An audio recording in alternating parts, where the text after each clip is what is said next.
Okay. Now when the light turns red, it's going like a record. Yeah, like it lets you know, like, hey, peoples. Yeah. Is that what they call it?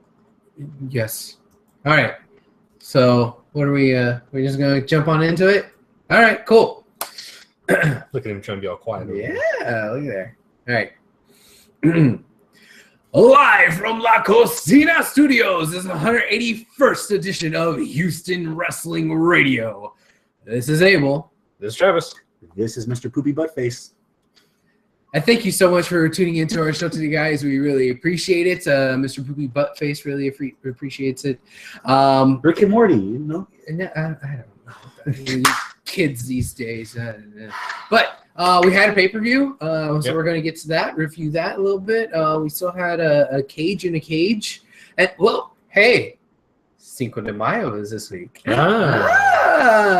So, in honor of Cinco de Mayo, shall we start with Lucha Underground? Go for it. Olé! All right. Olé? Olé. I figured this would be the one time I'll do the little dance. Yeah, well, we should, shouldn't we? Yeah, it's too late now. The moment's passed. Oh, well, okay. Damn. Or chingao. So, a Lucha Underground, we had a cage in a cage. Do the whole segment like that. I am going to do this entire segment like this. Goal. And we lost our I can hear INS banging on the door right now. Si, senor. All right, so I swear, officer, there was Mama Grass. I let him in. I felt sorry for him. I don't know these, man. All right. Cage against Mundo for a medallion. Yes. I liked it a lot. I was very entertained. It might be my match of the week pick. I'm trying to decide between that and another match that we'll get to here shortly. Going into it, I did not yet have a pick. I had an idea from. Let the listeners know when exactly you watched the Lucha Underground. About 2 hours ago, 1 hour ago, Something like that. so just like a little while ago. The freshest in your mind. It is the first. Welcome to my world. Yes, That's how hard it is for me to try to watch this damn show. I understand. Yes, and well, I watched it here at your place the way you would normally watch it, so I feel just like you. It's available on iTunes the next day, but regardless. Well, yeah, but you gotta pay money for that. Expense that shit. Man, Didn't you learn? who's got? But you got the money for that? No. Okay. The thing is, you have the channel. That is true. I don't have the fucking channel. I understand. It's a terrible, terrible situation that you're in. It is. I feel sorry for your plight. You should. Yeah. It's terrible. It's a terrible thing. Yeah. Yeah, don't feel sorry for Abel's plight, bragging about having 14 different brands, and he doesn't have the time to watch it until today. That's true. Yeah. It was a crazy week. Cage in a cage, loco. Yes. Explain. Cage's powerbomb, where he threw Mundo right into the cage and just With his neck like this, like the world's awkwardest crunch. And Mundo's like corkscrew thing off of the top of the cage. Moonlight Drive. Yeah, and he well, no, not Moonlight Drive. It's End of the World. Fin del Mundo. Yeah, he totally missed. I was like, oh, geez. But then he also did the Moonlight Drive successfully off of the top rope, which I never seen him do that before. That was pretty cool. There's a lot of cool spots in it, and I actually like Cage putting a Boston Crab on him in the turnbuckle. Yes, that was different. Like at first I didn't know what he was doing, and then when he finally cinched it in, it's like, oh, it's a fucking Boston Crab. Yeah, like it didn't take like years of setup, like how ADR's like double stomp thing does. Like that, like he started doing something. We're like, what's he doing? And, oh, a crab. Oh, okay, that's cool. Yeah, no, it was a good match. My one nit to pick about this is the same thing that WWE is bad about doing. Here we go. It's when you have someone that's known for taking risks. His last name might be Hardy, but when every time they're in a cage and they're gonna the idea of the match is to win, right? And one of the ways you can win is to escape the cage. Yes. So what do you do when you get on top of the cage and you can win the match? Your opponent is dead on the mat, and you can just climb down, and be done with it. But they did the same. They're guilty of the same thing that the WWE does whenever they have certain guys like that. They will get up the rope and they'll look around the crowd, and do a pose, whatever, and then they'll flip back into the ring. Yeah. Half the time to miss. Yeah. All for a spot. Right. And in this case, he missed. Match psychology, it makes no effing sense why they do that. In this instance, it made no sense. Yeah. Because it's the face that normally wants to leave and has the chance to actually finish them off. There's no reason for a heel Johnny Mundo to look down and say, "Oh, I don't want to win. I'm going to kill this guy." He should have just jumped the fuck off. A heel just wants to get a win. I would love to see Pentagon one day in a steel cage look up, be the one crawling out, look down, and be like, "Este pendejo," he just falls out. just to say he wanted to win, because that's more important for his master as opposed to trying to impress a bunch of people that don't post anything on their Facebook page. Stuff like that. Right. Yeah. So it does fall to every other steel cage match, whether it's TNA, Ring of Honor, WWE, and especially the only other cage match ever in Lucha with Cuerno and Mundo. There was a spot from the top. Have a cage match before? Yeah, this was only the second one. Jesus, I don't remember that. That one, whatever. That's okay. At the end of the day, Cage won. Mhm. Beat the hell out of both people. Oh man, that kendo stick kerfuffle at the end when he just grabs it out of midair. Yeah. That was fun. Yeah, there's a whole sequence of events of Mundo like dodging and dipping and diving and everything, trying to avoid Buzzsaw, and and then after all of this, he gets knocked down and the kendo stick bounces off and Cage grabs it and we're like, oh shit, he grabbed the fucking stick. That was the one mind-boggling thing. That was the thing that was unexpected. We're like, ooh, he caught the stick. Good job playing fetch. Yeah, that was ridiculous. Match of the candidate. It's a candidate for me. It's not my pick though. It's not my pick either. Okay. I could be convinced. Well, because it's still fresh in your head. Yeah. That's why. Yeah. That's why I get it going, because once I watch it, it's just all right. Let's keep going. Lucha was pretty slim pickings this week. They only had 2 matches. Mm-hmm. This cage match, and then the trios final round, 4 teams. Well, 3 2/3 of a team. Yeah, let's talk about that for a sec, because the 3 2/3 and the champs 33%. Okay, Steiner. So we have Son of Havoc, Ivelisse, and Angelico. Yes. And Dario Cueto comes out and he says that Angelico was injured and he's not going to be able to compete. Match goes on, and it's 2 of them versus 3 other 3-man teams. Yeah. So, what do we think about that? Do you like that, or do you think they should have had a substitute, or what do you think? I liked it because it was Dario who said, "Oh well, it's a unique opportunity." Yeah, then it makes sense. Or an unfortunate opportunity. Yeah, it was an injury, which I didn't know if it was storyline or legit, and you guys tell me it's legit. So it's like, okay, work around it. Boom. All right. I heard about an injury. I heard during the season 3 tapings. Season 3 tapings. Oh, right? so that's not here then. No. This was storyline. So is that life imitating art that happened? Because that's what confused me about that. Because I heard that he got taken out, but I thought in the back of my mind that it was season 3 taping. All right, listeners, let us know if we're mistaken on this. Help clear it up. We'll forget next week. Don't worry about it. Well, it'll be made clear next week anyway. Or if you don't want worry about it. Or if you want to chime in now, if you're watching live on the live chat, of course, I'm sorry, I just kind of blew all past this because I was too excited for Cinco de Mayo. We do have Portia behind the laptop. Say hi, Portia. Good evening, ladies and gentlemen. There you go. So she will be interacting, and if you have any questions, comments, concerns, or just want to talk smack, she will be the one that will receive said smack and then pass it along to us. So in this instance, the whole thing with that wasn't. Anyway, be glad this isn't Smell-O-Vision.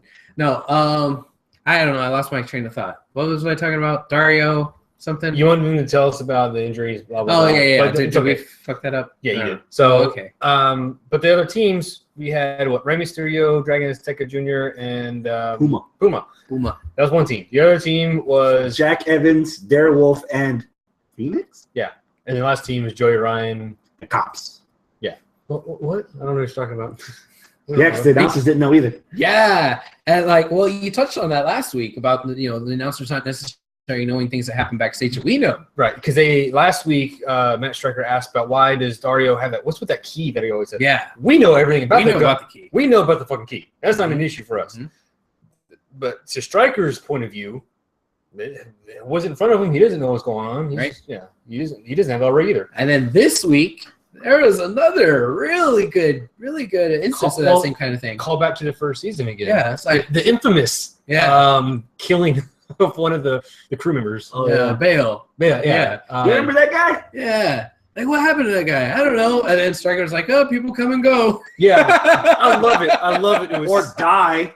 Yeah, and they get eaten by Matanza and Cueto. And see, that's the thing. That's the thing. Because last season, the commentators didn't have to worry about that because everything was still new and fresh. Same thing to go back off of. Right. But now this season, so much has been happening behind, on the little production vignette things, storyline wise, that doesn't happen in the ring. That now the commentators can come back and say, "Hey, where's this dude been? I haven't seen him in a while. Mm-hmm. And what's with that? What's with this?" One thing. Oh, real quick. Last week when they did the police station scene, Yeah. on the wall, the posters. Mm-hmm. There's the MIAs. Yeah. And there was Hernandez on Yeah, there. there's and Hernandez and who else? two other people. Del Rio. Del Rio was Del one. Rio. And Bale. Yeah. Was it Bale? I thought he was. He was on The there. dead one. Yeah. Yeah. the dead one. Yeah. Oh, the dragging into the commentary real quick. They dropped a nugget on the other match where Vampiro goes, Cage might be one of the greatest wrestlers in the world right now. And fucking Matt Striker goes, I wouldn't know about that. I just watched Lucha. Oh boy, that was good. Shocked that Ivelisse and Son of Havoc got eliminated?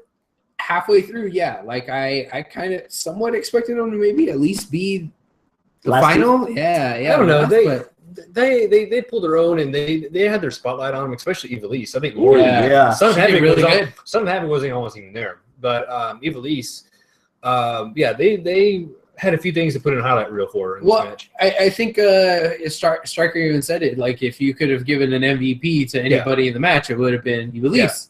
And they eliminated the first team, which I can't. It was Joey's team. Was it Joey and the cops, yeah. Yeah. Joey is because- the cop. Yeah. Yeah, because there was miscommunication or whatever, and they got rolled as a roll up too. But with Ivelisse being the second team gone, I think I told you this before. I was thinking that maybe the commentators, unless I missed it, they should have put more emphasis as soon as she got pinned. That okay, we're gonna have brand new champs. Yeah. we're guaranteed to have a new champions. They should have. Yeah. And it just felt like it's another elimination. Yeah. But yeah, they can put a little bit more emphasis. But on up until the elimination, I thought they had a good enough spotlight because right before she got eliminated, there was a big sequence of flippy dippies outside to the floor there. Yeah. And it's like everybody, right? So we're talking about Yeah. 19, 11, but 6, 7, what, 8 people? Yeah. Was my math is off? Yeah. Roughly. 11. No, because the first team's already gone. Oh, yeah, 8. Yeah. Right? Yeah. Bankrupt math. Yeah. Yeah. We hesitate even though we get it right. We're standing at each other for a second. Help me out. Carry the 1 divided by X. Purple. Once they put letters in that shit, I lost 2 gives shits about math. Yeah. Apparently English too. Yeah, that too. Yeah. Yeah. All right, so the winners of this match. Yeah, the winners of this match came down to the Masked Luchador heroes, Pentagon and Puma and Dick, it wasn't Pentagon. You did I say said Pentagon, my right? Yeah. Yeah, Yeah. that was My Mysterio. English. Yeah, I know. Mysterio and Puma and Dragon Azteca There you go. Junior. Cueto. Oh, oops, season 3 spoiler. What? I'm just kidding. What? Yeah, big shocker. Race team won. Yeah. Yeah, race team one. You mean the one who Rey Mysterio? I'm cool with it. I'm okay. I like the team. I like the team dynamic. I want to see where their storyline Well, goes. here's I just praise the commentators for not knowing anything, but you know what I mean. But at the end, after they won, I think it was Stryker said something to the effect of phase 1's complete of their goal of whatever he said. But wasn't that something that was in a backstage, like on the rooftop, and Ray, like Dragon Azteca wanted to kill Matanza? Cueto. Yeah. But then Ray had to talk him down from doing it. Yeah. And they said, "Well, we're going to enter this tournament and for the trios tags." And that kind of maybe that is a bit of a slip up there. yeah. Hmm. Anyway, Probably spent too much time talking about that. Or maybe Mysterio and crew talked to Stryker and it's like, hey, It didn't happen on TV. okay, so it didn't happen. Here's what did happen: Pentagon and Vampiro. Explain this to us, because you're like, all giddy and everything about this, and I mean, I watched it and I was like, I was confused about a couple things. So go ahead. Apparently, Travis watches too much Lucha Underground, so his little timelines are a little skewed. Pentagon's match against Matanza when Matanza won the belt. How many weeks ago? 3. Yes. You've been seasick since then. Yeah. Yeah. That's true. Pentagon I've been out got, of the country since then. What are you talking about? you probably ran into half of the roster, didn't even know it. Probably. Yeah. Yeah. What's some sandals for that? Scrubbing the poop deck. Pooping the scrub deck. What? What? Are we fighting for the Borsk English tonight? What? Si, señor. Oh shit! Here we go. Cinco de Mayo. Okay. Okay. Here's not too late to start. Pentagon gets hurt, so This he isn't can't even walk. a Mexican beer. This is Angry Orchard. Fucking. This is white people shit. That's what this. A real Mexican always works with what he's got. I don't even drink though. Pentagon can't walk. Crap out of here. Vampiro's trying to Why get his can't, man why can't Pentagon walk? because he got hurt in the match. Pentagon got hurt in the match with Matanza, Cueto. And then after the match, he got hurt some more by Matanza, Cueto. And then Vampiro tried stopping, and then Vampiro got killed by Matanza, Cueto. The issue, pay attention. But apparently, old man can't walk. So anybody that saw Dawn of Justice, spoiler alert, and then he like rolls in there in this badass like wheelchair and Vampiro's trying to get him to stand up. So he pours this like black candle on He there. tells him to stand up. He's like, okay, and he falls down. He had enough strength to get up off the ground. So then Vampiro started putting this wax on him, and apparently the safe word is Cinco de Mayo because you've been saying it all night so far. And then he left the candle on the floor to burn, and that was that. I kind of had a little thing here with that. Safe words. That's got his attention. Yeah. How do you say it? Arriba. And what? Okay. He's in a wheelchair. I get it. And this is Lucha Underground. Everything's like gritty and a little bit dark. I don't think I ever remember this. But he was in a fucking brand new shiny ass get along scooter thing with like the little controls and I have the nice fucking fenders and Way wheels too and shit. modernized. Like, Yeah. dude, I can't. I get it that you make money because you're a wrestler, but at the same time, like, dude, just stay along with the. Dude, the shit made in Mexico you can get for pennies on the dollar. Why not go balls out? Yeah, Why not? it wasn't a rascal; it was a rascon. No, I gotta agree with Abel on this one. It felt out of place. It was too modern, too much technology for a scene that was. They're doing a fucking ritual. Yeah, and like this weird ass pseudo Mexican temple for martial arts. Like, He had a hood on, a cloak, he had the candles, A and candle. smoke was everywhere. like I mean, that kind of thing that he was rolling around in, I expect to see in like Tony Stark's garage. You know, like it was off. It was off. Sometimes it's all it takes. One little thing that kind of takes you out of the moment. Yeah. I think for both of us, it kind of took us out of the moment. It took me out of the moment. Was like, why is he in a wheelchair? I couldn't get past that. But once I got past, why is he in a wheelchair? He's like, what the fuck is that? It's not a wheelchair. Yeah. It's a rascal. Yeah. That's it for Lucha. All right, Portia. What are the people saying anything? The only thing that the peoples could find about Angelico is it's not kayfabe. Okay, so it's like a legit injury. Oh wait, sorry, I misspoke. It is kayfabe. It is kayfabe. Yes, I'm sorry. Ah. I'm tired. All right, so kayfabe. It was all kayfabe. It's probably Dario Corso that made an injury. Life imitating art. I know, man, that Dario Corto. Wait till sorry, tired. Dario Cueto. All right. What else we got? NXT. NXT. Moving on to the next. Pick something. Okay. This is. Whoa, hold Again, on. when did you watch NXT? Like an hour ago. Like I watched NXT after I watched Lucha Underground. But hold on, I want to go back to Lucha Underground just for a second. The Trios Championship match. That, in my mind, might be a stronger pick for match of the week for me. Agree? Disagree? Am I crazy? A little. Am No, I? not really. No? Good match. It's a good match. I say it's a candidate for match of the week. What about that tossing thing where Puma tossed Dragon Azteca into the DDT? Like, I thought that was fucking cool. Yeah, I mean that's cool. There's another spot where, again, that big sequence where everybody was doing flippy dippies over the top rope on the floor. I think Puma again. He threw him and he went on the top rope and then he did a catapult off the top rope. Yeah, that too. Yeah, that was cool. I liked a lot of that teamwork stuff. So I could be convinced on both of those matches from Lucha Underground. Either one could be a match of the week for me. Okay. All right. That's it. Now let's move on to NXT. You told me to pick something, huh? Okay. The biggest thing that they got to this week was Samoa Joe. Damn. Mhm. White boy stole your thunder. Joe won. No, Go for it. Joe won. I thought that we were gonna get the whole match, but we just got basically all the clips that we've been seeing on YouTube for Right. last week. Yeah. So nothing new. No, Does that kind of blow a hole in my story or my theory from last week that wasn't really a house show? Yeah. Okay. Then No, it wasn't it a adds, show. it adds I was more wrong. fuel to the fire that this. What? It adds more fuel to the fire that this show should be live every week. We needed to see Samoa Joe there With the belt. championship. Not a pre-taped interview in the can that was done 6 days ago. I agree. And fuck, man. by next week, it's not the.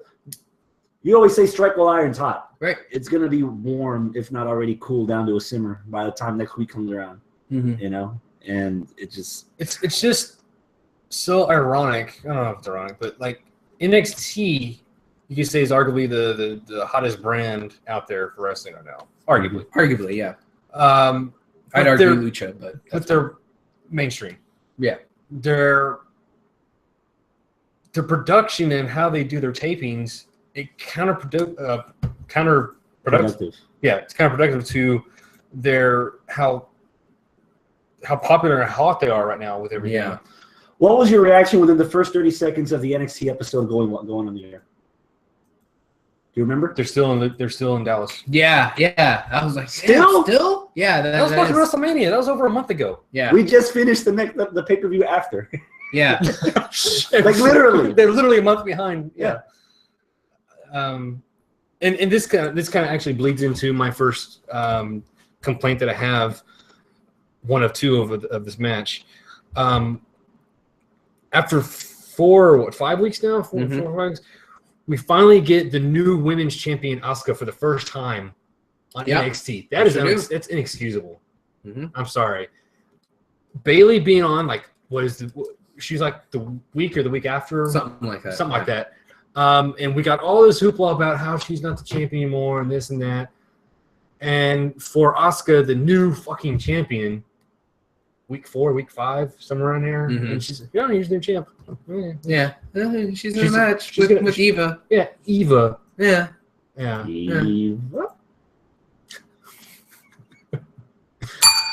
Plant. Oh wait, that's Raw. I'm sorry, I'm getting my timelines confused. Okay, now match of the That week. was a sad ass movie. I know, It man. was Right? so sad. It We was watched that awesome. together. Yeah, it was Yeah. awesome. Like I never wanted to kill myself in a Pixar movie. Yeah. It had layers. It had a lot of good layers. Oh, back to a pop culture rewind episode we did regarding Pixar movies, and we damn near killed ourselves recording it too because it was depressing. That's why I carry a blade with me at all times. Match of the week candidate: Asuka versus Eva Marie. Fuck no. No. Fuck no. No. If anything, that hurt Asuka more than anything. Yo, really?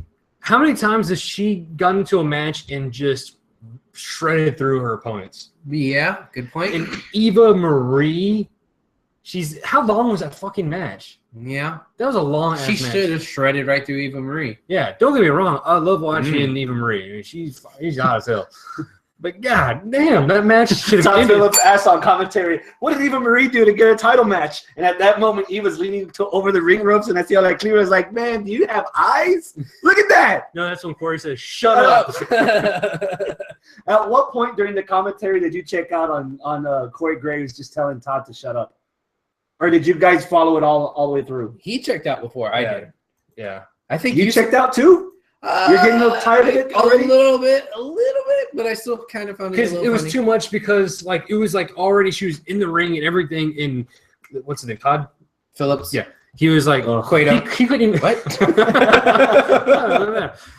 like he couldn't even say anything without Corey. Shut up, Todd. You know, and Yeah. it's like, come on, dude. It's fucking, okay, the joke's over. Like, Yeah, come on.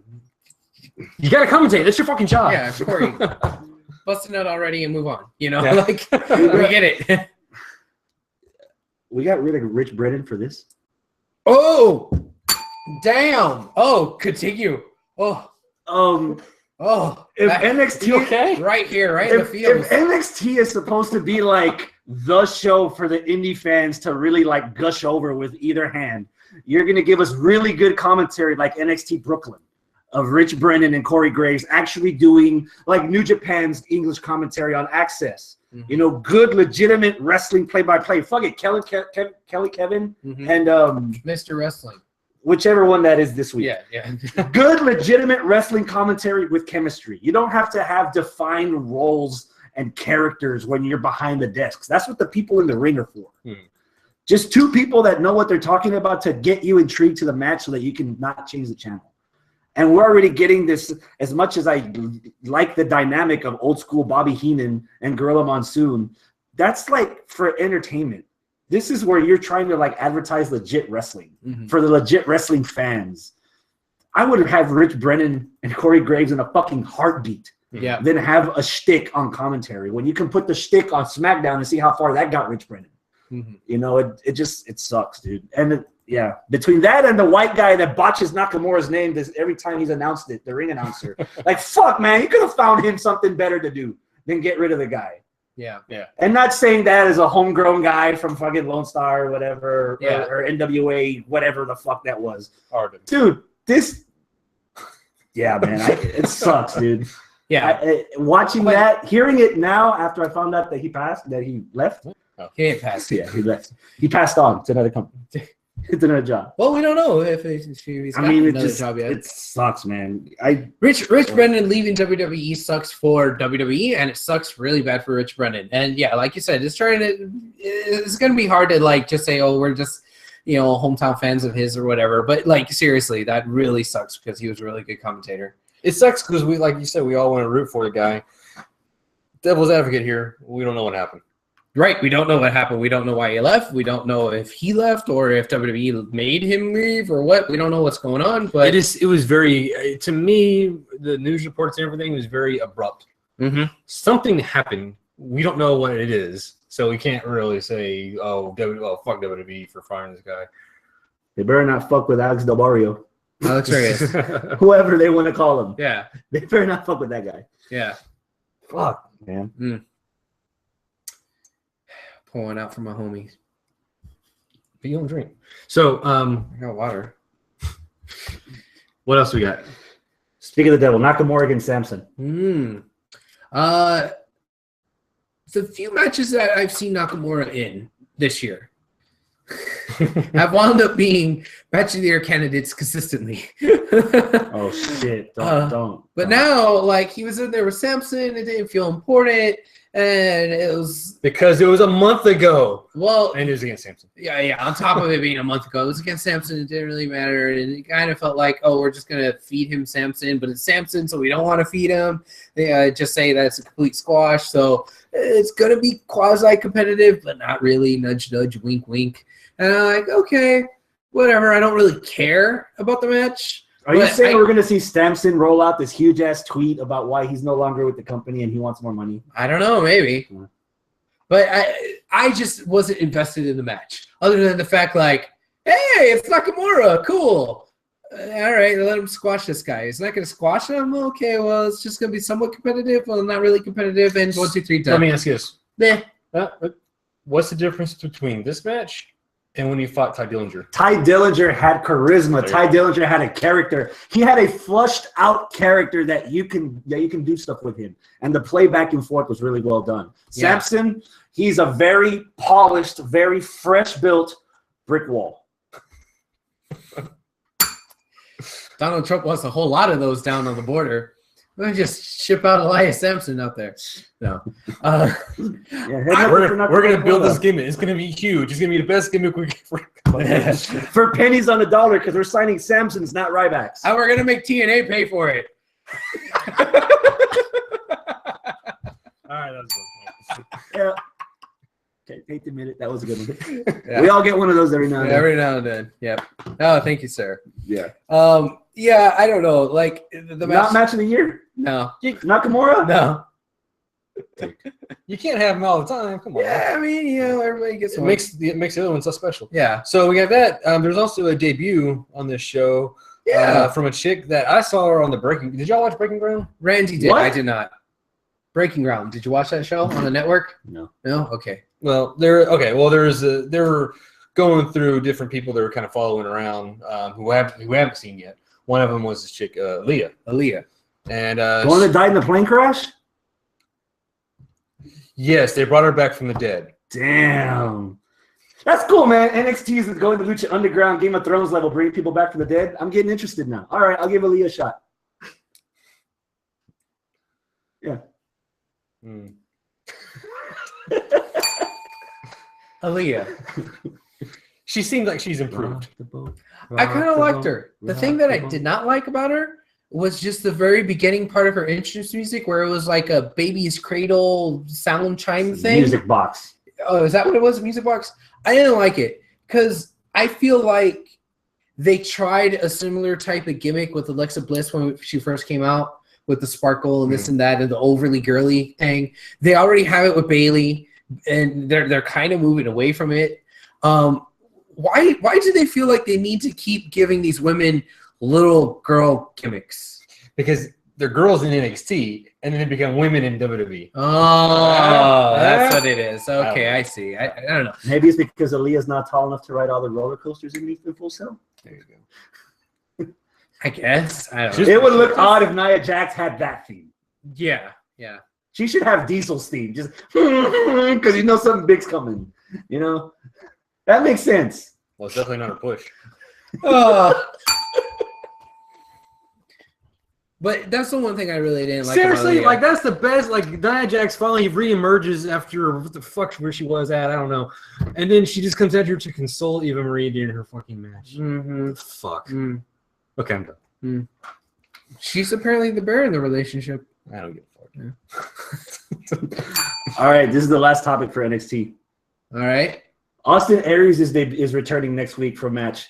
Who gives a fuck? I think was it had a He just had Parkinson's there for Yeah. a minute. That's my worst Michael J. Fox impression. I'm sorry. last week. I think I said something on our messenger thing that Yeah. I said Austin Aries is Austin Aries already an afterthought? Yes. And my reply was, who? Should we? Are we surprised? Is this shocking, or what do we think about this? Is he getting lost in the shuffle because Yes. of other things going on? Yes. All the things. Yes. He's getting lost in the shuffle. He's an afterthought. And WWE is probably not handling him very well. I mean NXT. Yeah, sorry. NXT isn't handling him very well. I kind of feel as though he might be another James Storm. You know, not necessarily that he's just going to walk out and go back to TNA next week, but like they did a big hoopla for him to show up, and then it was like, eh. And then you kind of forgot about him, you know? And I don't think that they could all be winners. Not everybody can be Joe, Right. you know? But yeah, damn, dude, it's Austin Aries. Give it a Yeah. few weeks. Chingados. And then what about Motherfucker. I didn't say nothing. Yeah. what about Bobby Roode? Wobble Wood? Yeah, Oh, I don't know. I already forgot about him. He's Yeah, more of an afterthought. Yeah. But hey, how about this? Big news. EY. Oh yeah, they NXT was quick to spoil that on the Twitter and Facebook page. Eric Young. Okay, Eric Young shows up in NXT. Great. So now, basically, WWE is NXT and NXT is TNA. Right? Right? Is that what we're going for here? Is that what's happening? Okay? Hold on. Is that a bad thing? That NXT is TNA? Yeah. Why? No, I don't know. I'm just being a hater. We've always like you're the most supportive of TNA for the longest time. I kind of dropped out more. Besides Scott, but yeah. Okay. Poor Scott. What was hurting TNA? It wasn't the talent. Nope. It was the creative. There you go. And Dixie and Hogan. And now you get all that bullshit. talent. You get all that talent that was trapped in that shit. Mhm. You pull them out, dust them off. You get them in NXT. There you go. But then what's left for Ring of Honor to buy? The TNA the itself. video library. No, that's what WWE should buy. The video I'm surprised library. honestly, I'm surprised that I'm surprised it hasn't happened. I wouldn't be surprised if there's been conversations already between the two companies. I would hope so, because all the Sting stuff, all the Christian stuff, all the AJ stuff, all the Samoa Joes, all of that. All of that. If you thought the Mexican wheelchair was for pennies on the dollar, I'm sure TNA would give up all the library just for one mention from Vince McMahon saying TNA actually was competitive. Oh. Validation. Dixie's like, I did it, Daddy. All your panda money helped me. Going Darling. in debt. Was it worth it, Daddy? Am I your pretty little girl? Say you love me. I think you went off script there. Yeah, maybe a little bit too far. His there. worst Elias Sampson impression. That's it for the next brand. All right, NXT. Portia, was there anybody chiming in about the next? The only one that we have for NXT was asking, what the hell is going on with Balor? I don't know. Where is Balor? What happened with him? He wasn't on the TV this past week. I love it. I love this whole Trolling. yeah, well, that part of it, like this whole, oh, he dropped the title. He's gonna be on Raw. He's gonna be on Payback. Oh, he's gonna It's gonna be Extreme Rules. Ah! Oh, here comes Raw. Here comes Payback. Oh, where's Finn Balor? Oh, I don't know. He's not here. I was wrong. Tell me you love me, Daddy. And there to round out the trifecta, Travis's best Nicole impression. Oh, is Bacon watching right now? Probably. I hope Bacon's did get that. Oh, poor Bacon. Sizzle, sizzle. But yeah, I don't know what's going on with Balor. Yeah, I don't know. I mean, for the guy that was like the champ for the longest time. Y'all are worried just- about losing people. We lost everybody this week. I know. Fuck. Just lost the title to Joe, and you see Joe, but you don't see Finn. What the hell? Yeah, some kind of update. Give us something. Yeah, there is a freaking bone here. You know, Yeah. oh, very good. You know, this circles back around to the number one complaint of you is taping schedule. All these. Burn it with fire. Yeah. Done. Stupid taping schedule. 4 weeks. Get the fuck out of here. After WrestleMania, it's kind of a big show. I don't know. You kind think- of a big deal. Whatever. Yeah, for WWE, WrestleMania is a big reset button. For NXT, WrestleMania is a big record button. All right, that's the end of NXT. What else we got? First of many little series we have, segments. Uh-huh. The WWE Global Cruiserweight Series. Oh, that's still a thing. It's been a thing. It hasn't even Yeah. started yet. Well, Oh. officially on TV yet. Oh, Yeah, okay. but we still got qualifying matches. WWE's Facebook page is actually showing highlight clips of Yes. some of these matches. Zack Sabre Jr.'s win on Progress. Good God. If there's like a replacement for Kurt Angle as a submission specialist, Really? it's this guy. And a couple of weeks ago, Sabre actually main evented a Progress show with Kurt Angle. Really? Yeah. Sabre qualified. Also in Progress. Is he better than Gable? Oh, I'd have to say yeah. So far, but that's probably because Gable might be restricted through his character from a team that he can't go 100. Okay. You know, but I don't know. Jack Gallagher from Progress also qualified for his match. Revolution Pro had a Mondar also qualify. Evolve's got 2 matches going on this Saturday.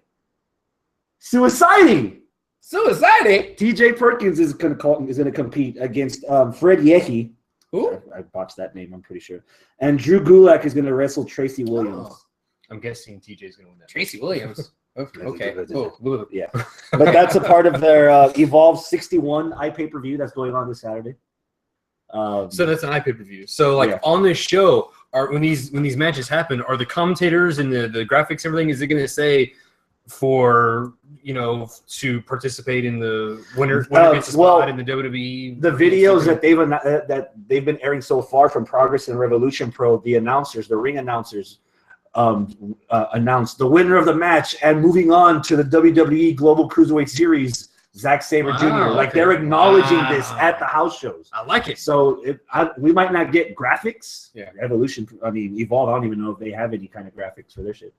But there is acknowledgement in the ring, Okay. especially on the Evolve website on the card, specifically said WWE Global Cruiserweight Series. No, it's Their good. I like posters that. are actually displaying that they're not the logo itself, but Right. they're actually marking for Like Cruiserweight ladder Series. match, championship match, WWE Cruiserweight Series. Yeah. So they are acknowledging this. I like it.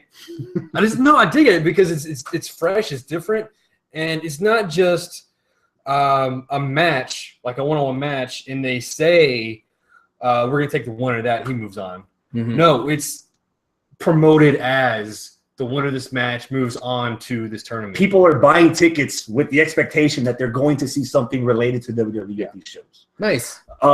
What I would like to see, like a preview special, fuck it, I'm calling it now. Before they air this Cruiserweight Series, they'll have like an hour special showing all these clips of how all these guys got in, just so you can get more familiar with them. If so they're smart, they'll do that. That way, once the tournament starts, you'll know that guy's not the one to fuck with. Or Unless it's already in the works that they've already picked their winner. They already have a golden boy from their roster, and it doesn't matter who these other people are. That's the one thing that's going to make it sour on me. Even if that's the case, does that matter? Because look at all the promotions that are benefiting out of this tournament winner. No, I dig the whole thing. They're but getting exposure anyway. yeah, I just if it's all, I don't know. It's going to be damned if you do, damned if you don't type situation for the winner of this thing. I think, and we don't even know like the full details. Like, is it just bragging rights, or is it like a title, or is it a cup, like a trophy, a bag with a money sign on it. Yeah. Some Skittles. Taste the victory. Dreamo. Okay. That's it for the Cruiserweight Series. Maybe Yeah. we'll have one next week. Cool. Talk about the Evolve matches Hmm.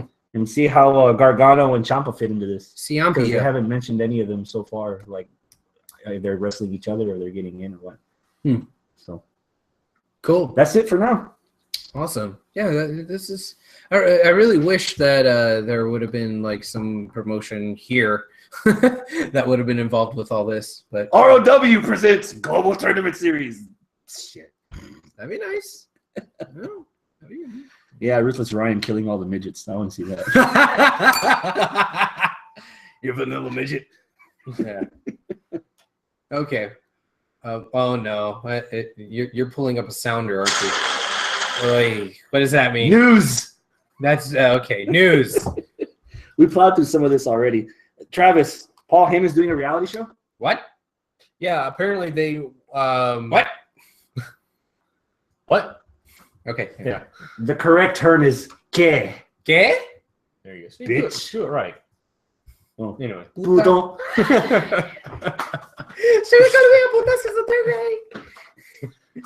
Paul Heyman reality show. Yes, apparently he was filming something that was just going to be like a sizzle reel type thing for, what is it, the Toronto Sun or whatever that he works with. Yeah. Okay. But then they had so much footage, or it was so good, or whatever the case may be, they said, well, we might be able to turn this into a pilot for a reality show.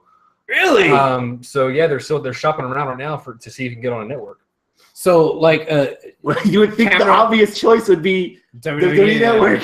So like a camera crew following around Paul Heyman and just seeing what I kind don't of know if it shenanigans was, he I gets saw into. something about like, no, it's like business wise, like signing prospects, business partners, things like that. Oh, the Larry and Larry company he has on the Yeah. side. yeah. Yeah. the So that's why it distribution- wouldn't be on the WWE network, because it's not. The what company? What does he do? He's a part of an advertising company called Larry and Larry. Larry and Larry. Yeah. Okay. Listen to the Stone Cold podcast once in a while. Yeah. I want to know how he lost his hair. If there's like a 2-part episode on how he got his hair cut, I'll It was on watch Edge it. and Christian. Yeah, show. that's my Christian show. What are you, dick? British took it. There's another podcast. Oh fuck. There wasn't enough on the network. Ugh. It's a tell-all podcast with Mick Foley hosting, and his first guest is Shane McMahon. Oh, okay. Oh, all right. And that's apparently going to be on the So network. that's not Holy Foley. That's No, on that's- a different No, Holy Foley is a sitcom show that's on the network. This is the podcast. reality show.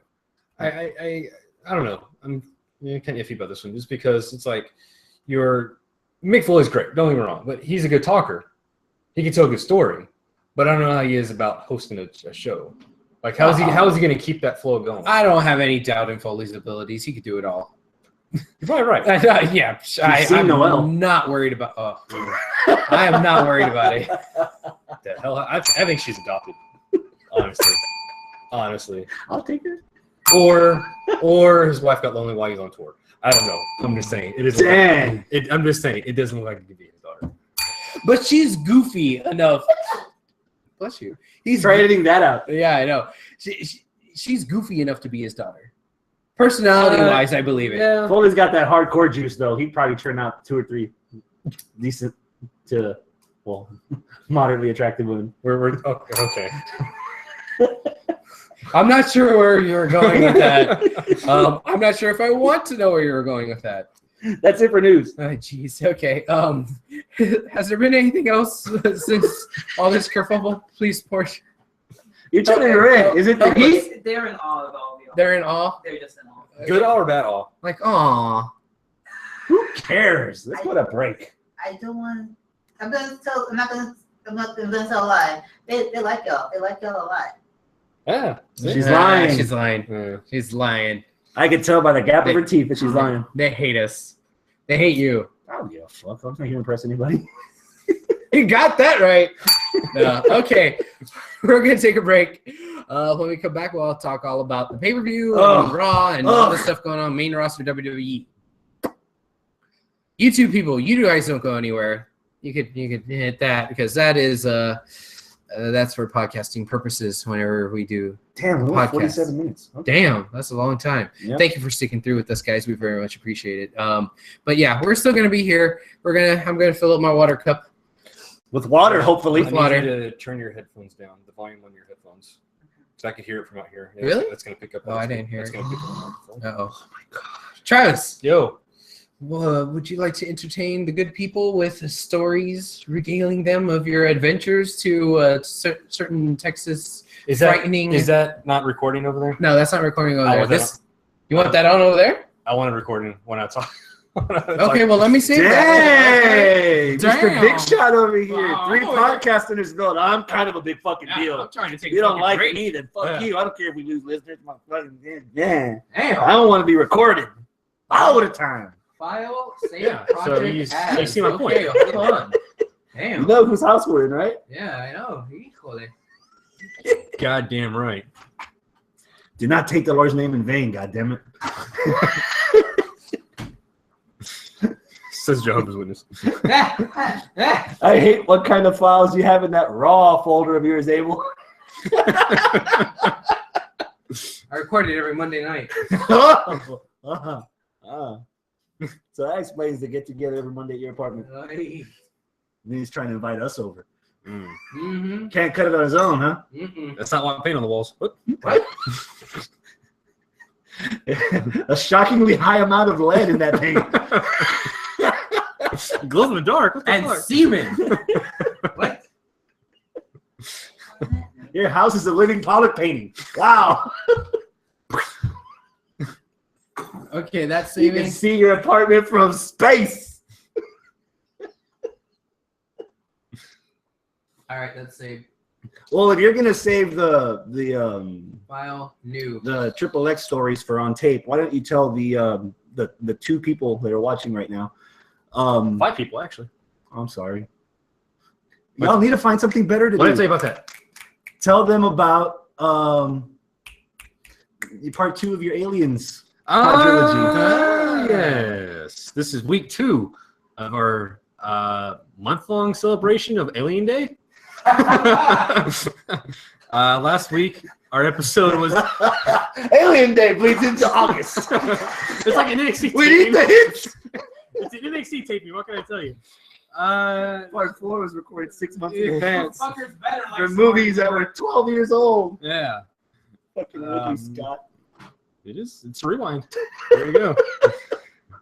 So let's see. Last week was Alien and Aliens. This week is Alien 3 and Alien Resurrection. Yeah. So the sequel for Alien was just plural? Mm-hmm. That's awesome. I knew that. How'd you not know that? I don't Fucking want Chris. I live in a dishwasher box. I don't watch any of that old shit. Excuse me. Damn. And what's on tap for part 3? Part 3 is right after that. It's going to be the AVP series, Alien versus Predator. So we do a lot of Predator talk in those movies or in those episodes. One episode, yeah. At one time. That one time in Bandcamp when we talked about the Alien versus Predator movies. Yeah. So go check it out. PopCultureRewind.com. And it's on iTunes also.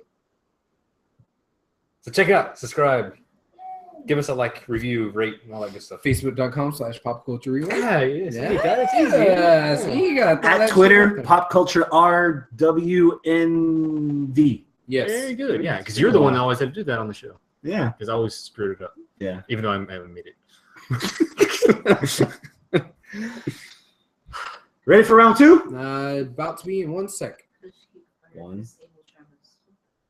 Huh? Oh, we've been that before. Everybody fired Abel. They kept Travis because he's the token white guy. Mhm. Or they pushed Travis because we know where we record. And they just kept me around because I like to get my hands dirty. Either that or everybody said, fire, fire, fire. I listened to Renegade Western Radio instead. At least they give out marijuana in the first 50 downloads. Bastards. All right. They hole punch my But if iPad. the show is nothing but Travis talking and not working. What? Oh, is he talking about Pop Culture Rewind? No, he has. You have Who friends. said that? Double Dragon. Travis has his own little bullet club that he records with. Yeah. Me and the X-Men. Yeah, we record. The hell? The hell with X-Men? You and Mandy. You mean Popcast Rewind? Yeah. I like the crossovers. Mandy's in your age level. Xavier's still in diapers. He's like 2 months old, younger than me. See? Here, drink up. You ready? Classy as fuck. You saving it for later? He's storing that in the pocket next to where he put the guacamole. Yes. It rehydrates it after it dries out for a little bit, you know. I have to give Travis hell if I didn't. How does he know I love him? Who is this? Double Dragon. Who the hell's Double Dragon? Yay! Secret admirer. Ay. Ay, que puta, bien salsa, It's güey. Aaron, isn't it? No. Double Dragon. I doubt Aaron would get the reference. Yeah. Are you ready for round 2? I'm trying to figure out who Double Dragon is. I don't know. That wouldn't be Jeff. Right? He doesn't listen to the show. Oh, yeah, that's right. He doesn't know. He barely talks to Travis now. Yeah. It's a fun. Oh, He wants to be known. It is Ryan. Hey! There you go. I buy your meats at Kroger. What? I didn't know it was for sale. You got my attention now. Hey. Yes. Caramba. Yes, I had a grande sausage. La salchicha, Sí, güey. la salchicha, grande chorizo. Oh, great. Now Hey. Travis is leaving. He's gonna go get himself some chorizo. He's running away. And I quote, Oh, shit. I got some meat for you, Chris. Oh. Oh Oh, my. wow. Wow. Well, I want it at its freshest. Otherwise, I will spread that shit all over social media and every bathroom in HEB, the competition. Bitch. What was that about respecting our listeners? Oops. Hey. Yeah, this is going to be a fun show. Gonna. Oh boy. All right. Any other listeners out there? Thank you for chiming in and being a part of the show. I got you covered. Hey, you don't want to have TNA in the background this week? Ah, fuck you. What are you playing in the background now? What is this? I don't know. I just Well, it's something on the network. Let's see. Well, it's not Oh, him because crap. it didn't say TVMA. As Hogan and Macho on there with Eric Bischoff. This is one of those sad ass documentaries with Bischoff. sitting- Actually, that was it. The little graphic came up after that that said it was TVMA, but their little normal Warning, yeah. thing didn't pop up. So anyway, you can record, I guess. Ooh yeah. Gotcha. Focus, man. Okay. All right. Yes, we all saw that episode of Fresh Prince of Bel-Air. Okay. Ready? You recording? Okay. All right, guys, and we are back. Thank you for sticking through the commercial break with us. We very much appreciate it. Yeah, we got a lot more to talk about. All the stuff with WWE and the pay-per-view and whatnot and the camp. Oh, that Razzmatazz, right? Razzmatazz. Razzmatazz. That's the word we haven't used in a while. Kerfuffle. Yeah. No, we use that all the time. Razzle-frazzle. Razzle-frazzle? All that Razzmatazz. That's, I that's, like that's how you use the Razzmatazz. word. That's how you use the word Yeah, Razzmatazz. Razzmatazz. Yeah. Sounds like Zatarain's. I want some Shut up. red beans and rice right now. Yeah, You and the food. I know. Finish your same guacamole sauce. Whose asshole perked up tight a little when Enzo Amore went down? Oh, me. That was like another hit list on the episode of ER that's been this season of WWE. Mm-hmm. Like, fuck. First impression, Travis. What happened? Inform the people that don't know. Well, it was a simple move. Gotch was gonna, I guess, slide Enzo out through onto the floor, and Enzo's the way he, I guess, is a miscue, mistime, or whatever, but his arm went over the second rope, Yeah. and it kind of did like a backlash or Whiplash. thing. whiplash Yeah. effect. And it basically when he went down on the mat, the back of his head hit the mat, and he was like out, and he just like tumbled on the floor. Yeah. And he went forward really hard before he went back really hard. Yeah. So it was definitely his neck just went boom, boom, one side to the other. It was ugly. It was ugly. Yeah. I think the grosser part for me was watching him breathe Yes. because it looked abnormal. Yes. And I was He like, was on the floor. yeah, I was like, oh, this isn't good. Yeah. And then I'm cringing because Gotch is trying to pick him up. I'm like, don't! Did you not learn from Pedro Aguayo? Don't touch him. No. Yeah. Oh, Oh, and then seeing Cass like being all concerned. Oh. that was heartbreaking. It dude. was very gut wrenching to the whole situation there. It's like, all right, we're into this pay-per-view. We got the pre-show over with. Fuck all that.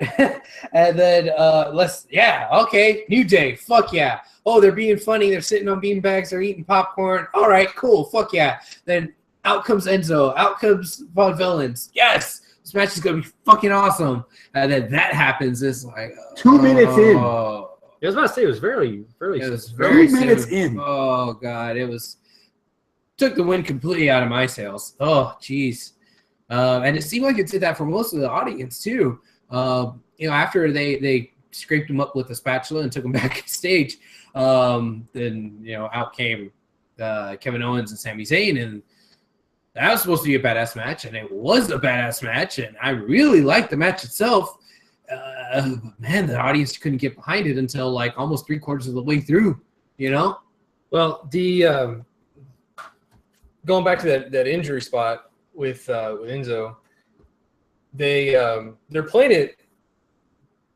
I didn't know how they were going to go with that because even to me, being the cynic that I am, You thought it was work. The hell you say? I know it's shocking, but yeah, because I've grown up on the If it's on TV, it's a work. yeah, exactly. Who said that? Was that Pritchard? No, that was Cornette. Cornette. Yeah, if you see it on TV, if they're filming it, it's for a reason, and they filmed that shit. Like they actually showed like them putting the neck brace on and everything else, and they showed the stretchers coming out. Which that was another point.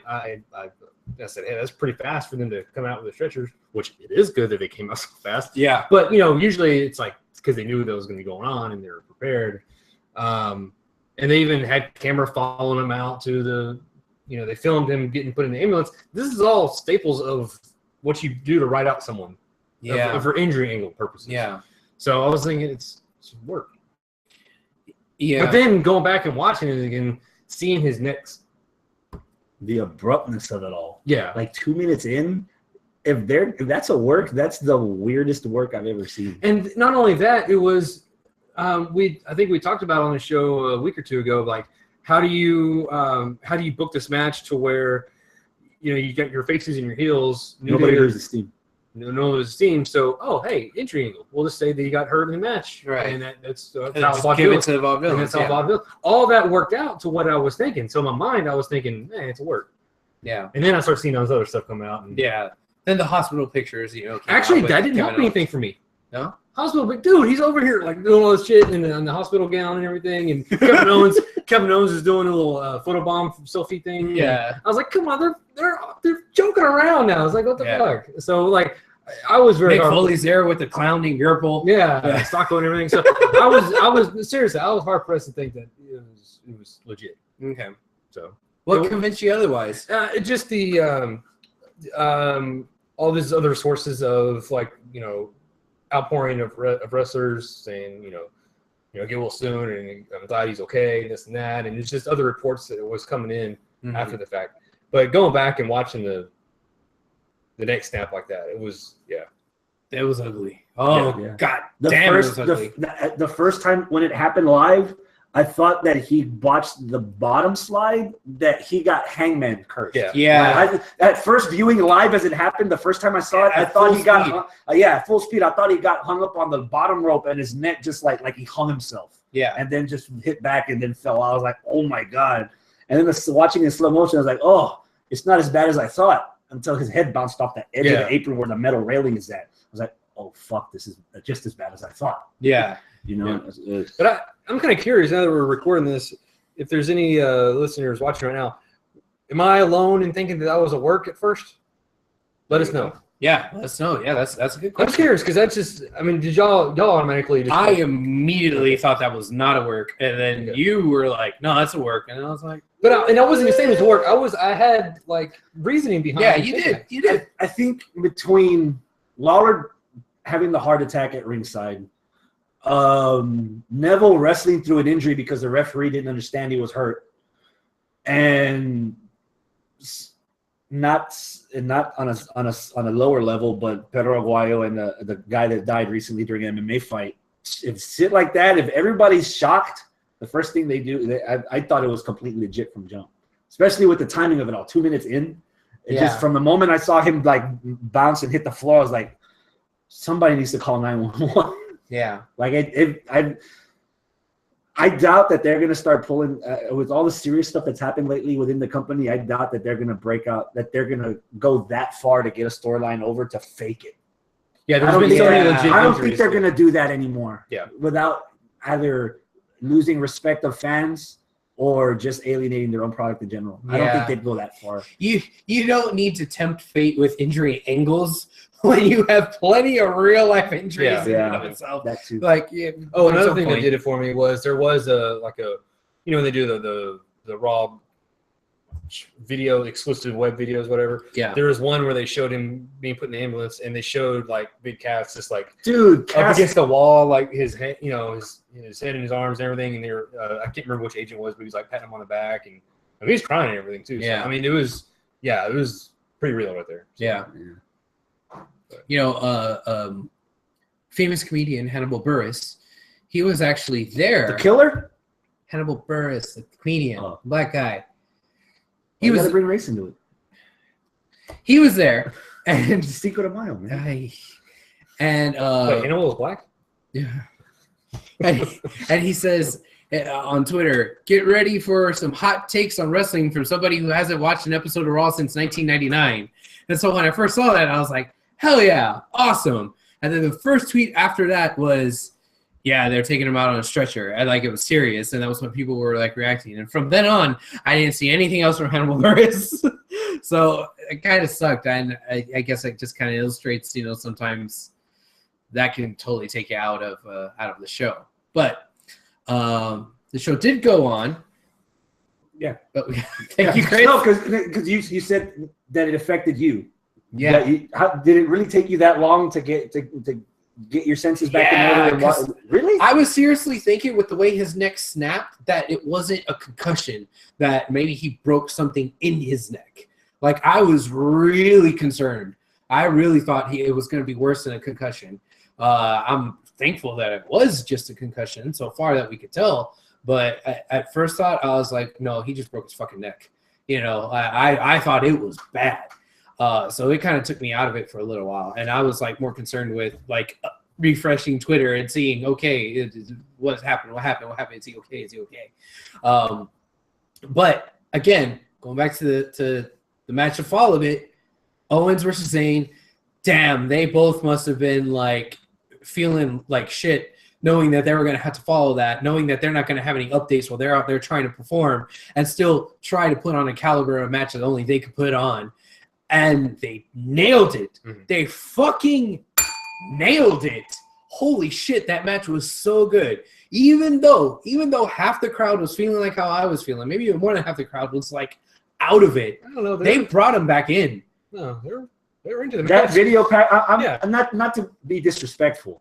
That video package, that 5 or 6 minute long video package that built up that feud. By then, I was past my emotional roller coaster of Enzo, and I was focused on this match. So from the time the bell rang, I was like glued to my iPad. I was watching it from jump. Okay. So the incident before didn't affect me at all watching this match. This is my match of the week pick. It's your pick. Yeah. Okay. Even as high as my expectations were for this match, it even exceeded them. See, before 4 hours ago, when I watched NXT and Lucha, that was my match of the week pick so far. But then you guys sat me down and made me watch Lucha. But I'm so sorry for that. Yeah, I know, right? Oh, woe is me. No, that was my pick, and I can be convinced. So, Travis, do you have any convincing to do? Not on my end, no. Whoa, really? Okay, the match was really good, and they both showed a lot of intensity that they needed to show in this match. First of all, to your point about everything going on, and secondly, to the storyline aspect of it. They built up this. This is one of the few storylines that's been built up for a while. I didn't realize it's been since December 14 that this thing started. On WWE just television. just on WWE television, NXT. But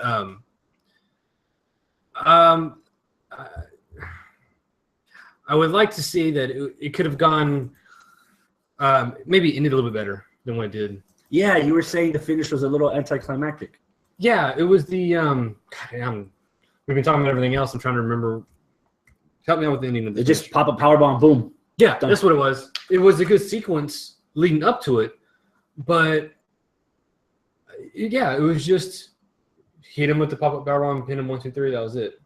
We're in a day and age where like a finisher is like a signature move now. Yeah. Unfortunately. I mean, but is that a bad thing that they're trying to, finish a match on a finisher? Not if they're being inconsistent with it. Okay. Yeah. But I don't know. There was something about it, and that's what it was. Because right after that, they fixed it. I was upset with them, but they fixed it after the IC title stuff. Mm-hmm. But it was like after this year and a half feud on WWE television, the heel wins. But it's Sami Zayn. It's the underdog. Underdogs don't win all the time, otherwise they're no longer underdogs or John Cena's. Well, yeah, that's true. But what I was going to say on top of that is that he's the best loser in the company. Yeah, we made that abundantly clear last week on our Push Keep Fire. Yeah. He's a loserist of the losers. Yes, he can lose them all, and people still love him. He's not like Bray Wyatt, where he loses them all. And, he loses one, and we're already like, fuck this pig. Yeah. Sami Zayn, so far, it hasn't worn thin yet. He can keep losing, it's fine. Okay. By Battleground, he's going to be like, fuck this guy. Oh, I know.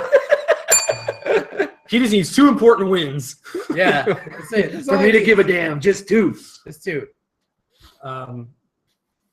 And a small nit to pick about Sami Zayn. Oh, here we go. I know you'll love these when I say this. Yeah. Ginger on ginger violence. Yeah, it's terrible. Terrible thing. Get your recording ready. I liked when he was first debuting in NXT, and through spontaneity, he would run through the turnbuckle and do the jumping through and the DDT. Yeah. That's not a move that makes a whole lot of sense to do if it's like planned out. If you set it up. Yeah. Like, Yeah, I why agree. go through the trouble? Why go through the potential risk of fucking that up if you're planning that out? Yeah. Because I think when we first saw him do it, it was in that match against Cesaro, and it was like he was all fired up. Yeah. Sami Zayn was all fired up, and he was really trying to like pounce and He stay on had to top do of him everything he had to do to get Cesaro down. to get to him. Yeah. And then Cesaro just like went to the other side, and he was like, "Oh fuck this!" And then he just ran through the ropes to And it get made to him. sense. It made sense, but now it's Now like, he's just like "Oh, he's over there. Yeah. Oh, I'm gonna do it. Yeah, I'm gonna do it. Yeah. Let me throw out my shoulder first, and then he goes and does it. Yeah, That's something a heel should do. I like the idea of having a heel do that exact same move and then crawl in the ring and win by count out every single match. that's a good idea. I like that idea. What, hit him with the DDT and then And then The way runs to the way ring. Zayn does it, like I want to see Mundo do that on Lucha and win every single match by count out. That would be awesome. Like, I don't know. Like, what's the It's point? different. What's the point of Zayn doing that move? He's gonna throw his ass in there, Kevin Owens' fat ass in there after Oh, he's yeah. done. I mean, it's no. yeah. And contrary to that, I want to see Owens do some like Kung Fu Panda moves. Like if Sami Zayn's gonna dive through a turnbuckle, I want to see Kevin Owens just go boop like that with his stomach. Was that on the feed? Was that in frame? No, you're not free, dude. You're not in frame. We'll Damn have to it. scoot back. It's his table, a belly. Yeah, A belly, they get the Michael. gist of it. They get the gist of it. Yeah. That's my That when I watched this match and it ended, the first thought in my head was, "That's my match of the week." But Okay. then again, I had watched everything up to that point, so after all that, I thought that was my pick. So that's my pick. Okay. So Travis, that's not your pick. It might be. It's a strong candidate. it bled into Kevin Owens making Byron Saxton his little puppy dog bitch. Little Ready to Rumble reference there. And then we wound up getting Miz versus Cesaro with Kevin Owens on commentary. Mhm. What'd you think about that? I love the fact that they did kind of interweave these storylines together. Yep. I was still, up until a certain point, I was still kind of peeved about this kind of sweeping Sami Zayn on the rug and moving on to the IC title when this is a bigger feud and should be continued. It wasn't until towards the end when we hear an eruption somewhere, and then we see Sami Zayn just jump through, probably through the turnbuckles, I don't know, but he jumped through onto to the announce table and started beating up on the Fat boy. Owens. Yeah, and then they threw it into the ring, and which by the time they were doing that, Cesaro was, making Miz tap out. Handling his business. Yeah. So normally on shenanigans like that, it's kind of whatever. Yeah. But it was timed so perfectly that it all meshed very well, Mhm. and I dug the whole. The crossover of matches and different people involved in different feuds and different matches, acknowledging different feuds and different matches to build to something bigger. Perfect. Yeah. I love that. I love that so much. But let's talk a little bit about that match. IC title match. That was another really good match. It was Oh. decent, but there's something about it. Like I wasn't as focused on this one for some reason, but I knew it was gonna Probably be because it was Miz. probably. From the second Owens won the match, you had already said in our little message group that you were expecting Cesaro to win it. So that's probably why you weren't as focused, because you already assumed that Owens was. Yeah, because I was thinking Owens heel, Cesaro face, he's gonna win. Yeah. Face heel, I think. Mhm. I got this old school mentality going on. Oh, right, so. slowly but surely, man, I'm starting to get a little more respect for the Miz. I'm Okay. not saying the Miz was like fucking badass wrestler of the month here, but he kept up with Cesaro. He didn't Yeah. make Cesaro look bad. Miz actually looked tolerable in the ring, looked like he was worthy of at least being in the ring with Cesaro. Yeah. So now you're merging these feuds together. So you have Sami Zayn, Kevin Owens, Cesaro, 3 Ring of Honor guys that can go at a drop of a hat, and the And then Miz. Miz. I'm not expecting the Miz to out wrestle any of these, but if he can at least keep up, Yeah. that's a win. I'm gonna carry over on something you just said about Miz, about something's different about him lately. Obviously they brought in Maurice Mhm. back with him, but I think with that, and maybe actually this I've noticed this even before she came in, so she didn't say that. But he's always been the ego cocky guy. He's not just that anymore. Now he's got confidence Mm. in the gimmick, like in his, like Mike Vazanin, like that guy. He's got confidence now, and he's pulling stuff off promo wise and character wise Yep. to make to where it looks easy for him. Mm-hmm. Does that make sense? Yeah. Like he's not trying anymore. It's just that is him. Yeah. It's like he's comfortable in his own skin right Yeah. now, you know? Or the Piccolo jacket. Yeah. Yeah. And I think there might be some people who think that he's just a tryhard. And I think right now he's not, you know? I think he's just kind of going with the flow on it. And that's the same feeling I got from him when he got drafted from SmackDown to Raw and then immediately started feuding with Cena. Like he was just flowing with it. But then it just Oh, the I don't know, he lost undefeated it. streak? yeah, and he just lost it somewhere. And I've always, again, I'm the Miz fan, and you guys always make fun of me for it. But I've always seen that potential in him, and I think he's slowly starting. Ironically, Miz isn't training anymore. Yeah, I think slowly he's starting to realize some of it. Yeah. Yeah. No, and that's what I'm saying. He's not. What you're saying, he's not trying so hard anymore. And it's what's the phrase? Work smarter, not harder. Yeah. I think that's what he's doing now. And now he's just it looks easy for him now. Mm-hmm. So and then Maurice is just well, yeah. But she's like as annoying as she is on the mic. Just put it on mute I didn't and enjoy the view. I don't understand. As annoying as she is when she's talking, it makes his character like he plays off that really well. Yeah. It gives more value to his character. It's almost Yeah. like they have chemistry or something. Like it's like I thought you're annoying, but she's even more annoying, so you're not as bad anymore. But you have tits, so you're fine. Even though you're annoying. Guys. Mm. Ooh. Okay, so because of Game of Thrones, I missed the second hour. Somebody jump in on Ambrose against Y2J. Third match in a row that was good. This pay-per-view, aside from the bad beginning with the Enzo stuff, all the matches were solid. And you know what? I'm even going to rewind a little bit here. The pre-show match with the You saw that? yeah, I saw that. with Ryback and Kalisto. The pre-show stopper? Yeah, that match wasn't bad. That may have been the best match that I've seen Ryback in. That was one thing we didn't talk about. Ziggler and Baron Corbin got pushed to the pre-show. Mm-hmm. That was kind of what I expected. There wasn't anything too special there, aside from the fact that, I was surprised Ziggler won, you know, because I was thinking that they were trying to push Corbin to the moon. Because let's continue this feud. Yeah, exactly. But that didn't interest me as much as the Ryback match did. It was good. It was really good. And then, you know, come to find out, Ryback trying to buy a win because he wants more money. yeah. Do you want to talk? Is that news been talking about yet? Do you want to? Go for it. Okay. Ryback apparently had this long diatribe on Tumblr. Well, that was after all this happened. Well, okay. Well, you actually know a little bit more about the situation than I do, Travis. Go for it. Apparently, he's been at odds with Vince about his contract because his contract's been up or whatever, or it's coming up, and they haven't worked out a deal yet. Mhm. He thinks he's worth more than what Vince thinks he's worth. Right. Typical struggles of a working man. Yeah.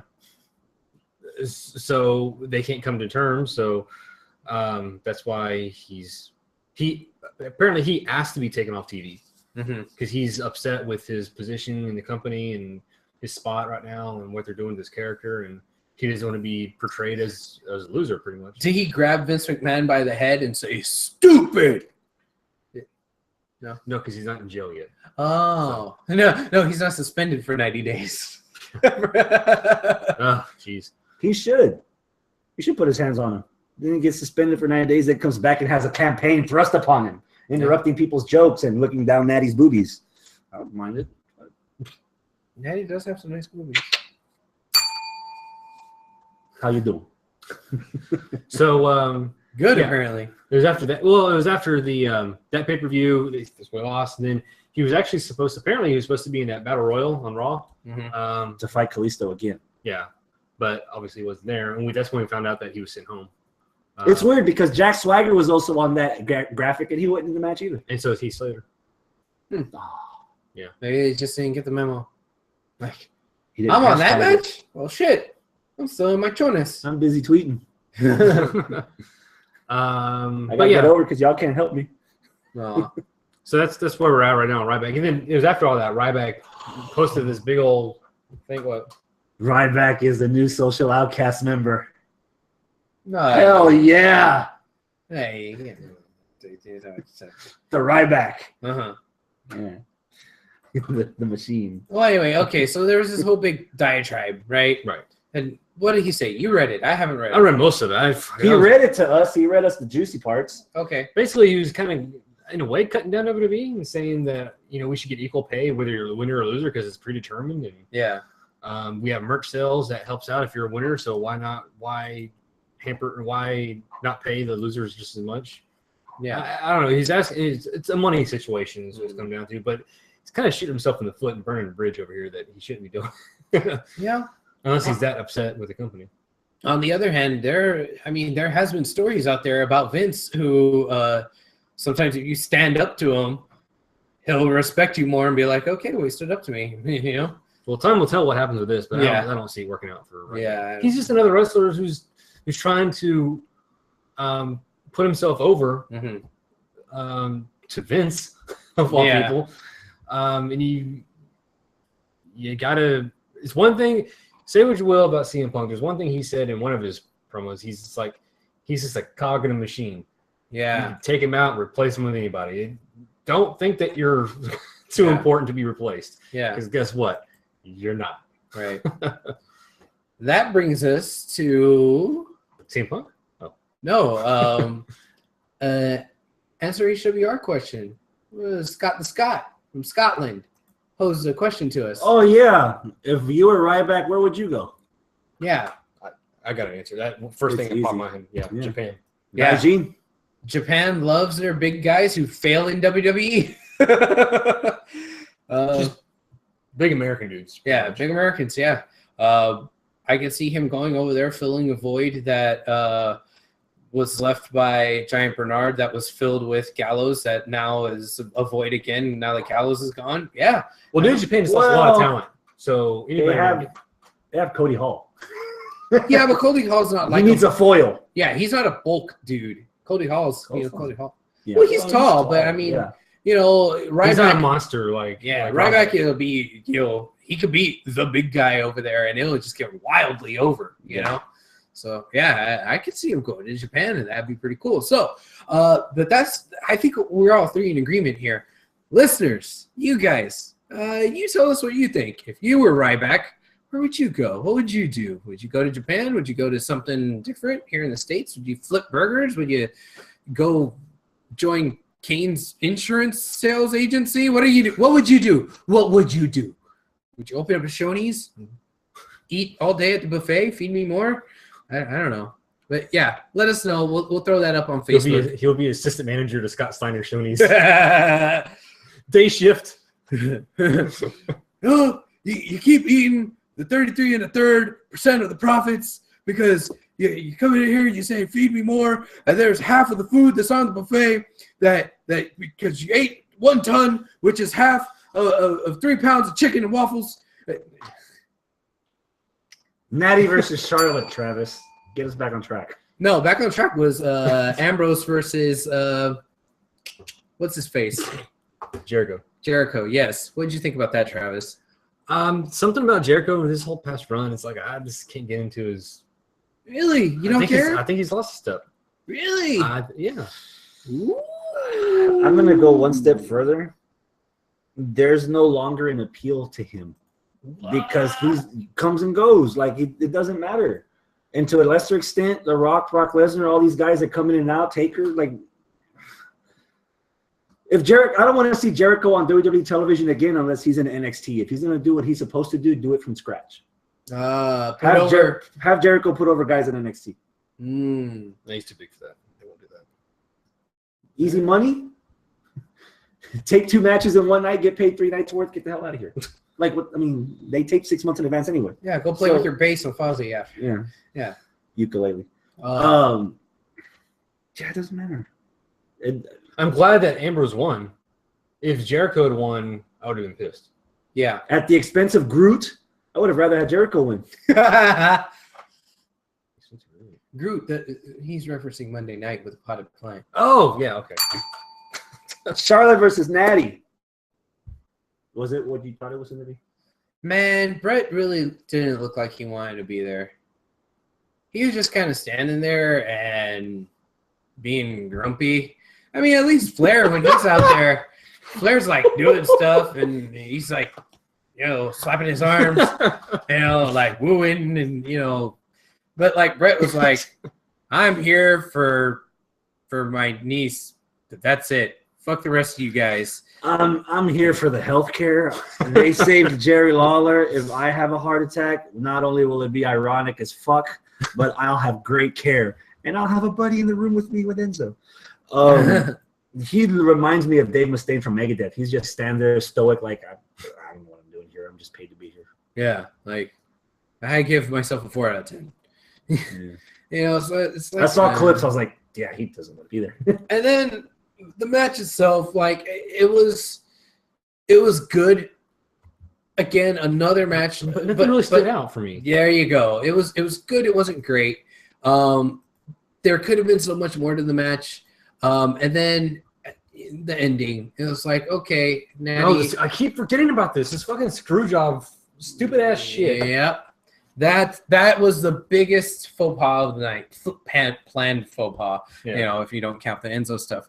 But man, like, really, you're gonna have Brett come back. He's already not wanting to be there. He's already acting grumpy. And what are you gonna do? Montreal screw job angle. Ooh, like, oh, dude, come on, man. Like, that was like the worst thing in Brett's career. And that's the thing that you're going to focus on. And anytime he shows up, that's when you're going to fucking do it. Like, come on, man. And the other thing, too, this totally takes away from all this shit that they've been trying to do with the women's division and they're going to focus on the girls. So far, with the pay-per-views, with the pay-per-view matches, it's, okay, shenanigans with Daddy interfering, and being a part of the decision of the match. And then this time, it's Montreal Screwjob. Why? Oh, because Brett's there, and we're going to focus on that. We have yet to have a very important pay-per-view match with the women that focuses on the women. The ending had nothing to do with the fucking women. Like, it was supposed to be, all right, we're going to respect the women. We're going to give them their own title. We're going to call them women now, and we're going to have them, go out and wrestle and prove what they could do. And so far, it's all been bastardized. And the ultimate bastardization is a Montreal Screwjob angle. That was like such a stretch. Oh, this referee, he used to be a fan of Ric Flair back in WCW. Yeah. So now he got paid off to do what? Okay. And they only use him because they can't use Hebner. Yeah. First, I'd like to debate that getting super kicked by Goldberg and having it cost your career would be the worst part of Bret Hart's career. Okay, you're probably right. Yeah. Because he cried all the way to the bank getting paid off by WCW. Yeah. Number two, you're right. Eventually, because it's already been announced, Extreme Rules submission match with Ric Flair banned. By now, do either of you even fucking care that this match is happening again? Not really. The fact that it's a submission match and Flair is banned, that puts my hope beyond hope level up there. It's on the right track. The biggest problem with this whole thing is because throughout this whole match, on Raw, on Payback, 2 women are wrestling, all I'm hearing is, we want Sasha. Throughout the whole match. Where the fuck is she? She's backstage talking to Shane McMahon, and Oh, apparently no, I know. She's Having a photo op with the Hitman. No, she's on Edge and Christian show this week. That's right. Yeah. She's the boss. She fired him. Yeah. Okay. Yeah. Cool. I kind of have a little bit of hope because she's back there talking with Shane, and the whole thing with Shane is that Shane is supposed to be bringing new talent and doing stuff that the people want to see. So maybe there's going to be something there where it looks like they're on the right track with the submission match and banning Flair from ringside. Bet Stephanie's gonna make Little Nate their referee. So it doesn't know that shit's gonna matter. I don't know. Yeah, there's gonna be some kind of stupid shit. We said from jump on this whole program with Natty and Charlotte that it's just a placeholder for Sasha to fight for the title. Mm-hmm. Maybe even Becky to a lesser extent, but Sasha. Yeah. unless they are going to hold out until SummerSlam for Sasha. Ugh. I checked out on this feud from the moment the day after WrestleMania that this like promo with Natty happened, because it was pretty obvious that You Natty mean was gonna be Charlotte? the next chick. Yeah, Oh. with all the divas leaving the ring. Yeah. We just had this feud at Roadblock. It was already defined that Charlotte was a better wrestler than Natty. You move on to WrestleMania, and then arguably the two most wanted divas in the ring that you wanted to see wrestle Charlotte for the title, they walk out of the ring after WrestleMania. Granted, Becky had an eye injury or something. Yeah. That's why she could. But regardless, the number one contender in the audience eyes is not Natty. Right. Unless that's rectified, no one's going to care. And you're making it worse. You're digging the grave deeper by having Rick bastardize every single finish to where you're like losing all the credibility that you gained the moment that they announced the women's title and ditched the butterfly belt. One of the shining moments of WrestleMania was the whole Leaving. thing. Yeah. Well, was the whole thing about, okay, they finally did the right thing with the women. And ever since then, they have yet to follow up with more right things with the women. And it fucking sucks. And I think the other nitpick for me, they did such a good job of establishing Charlotte as her own identity that the fact that she's like sucking on the Flair family teat on this show, it's so fucking degrading. Yeah. Because again, that goes back to, oh, these aren't women, these are divas because they have this stupid belt, they have their own show. No, they're proving on NXT that there's women that can actually even out wrestle men. Mhm. This should be taken seriously. Charlotte on NXT was her own woman that could be taken seriously. And now you're having her basically look like Flair, sound like Flair, walk like Flair, talk like Flair, cheat like Flair. Like who cares? Yeah.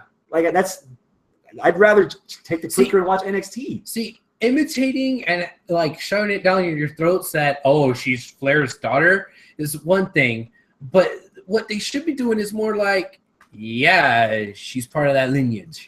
Yeah, she's a Flair. That's it. That's all you got to do. That's all you got to say. That's what they That's did what in they've been NXT. doing ever since before she went heel. Exactly. And it worked fine. And it worked just great.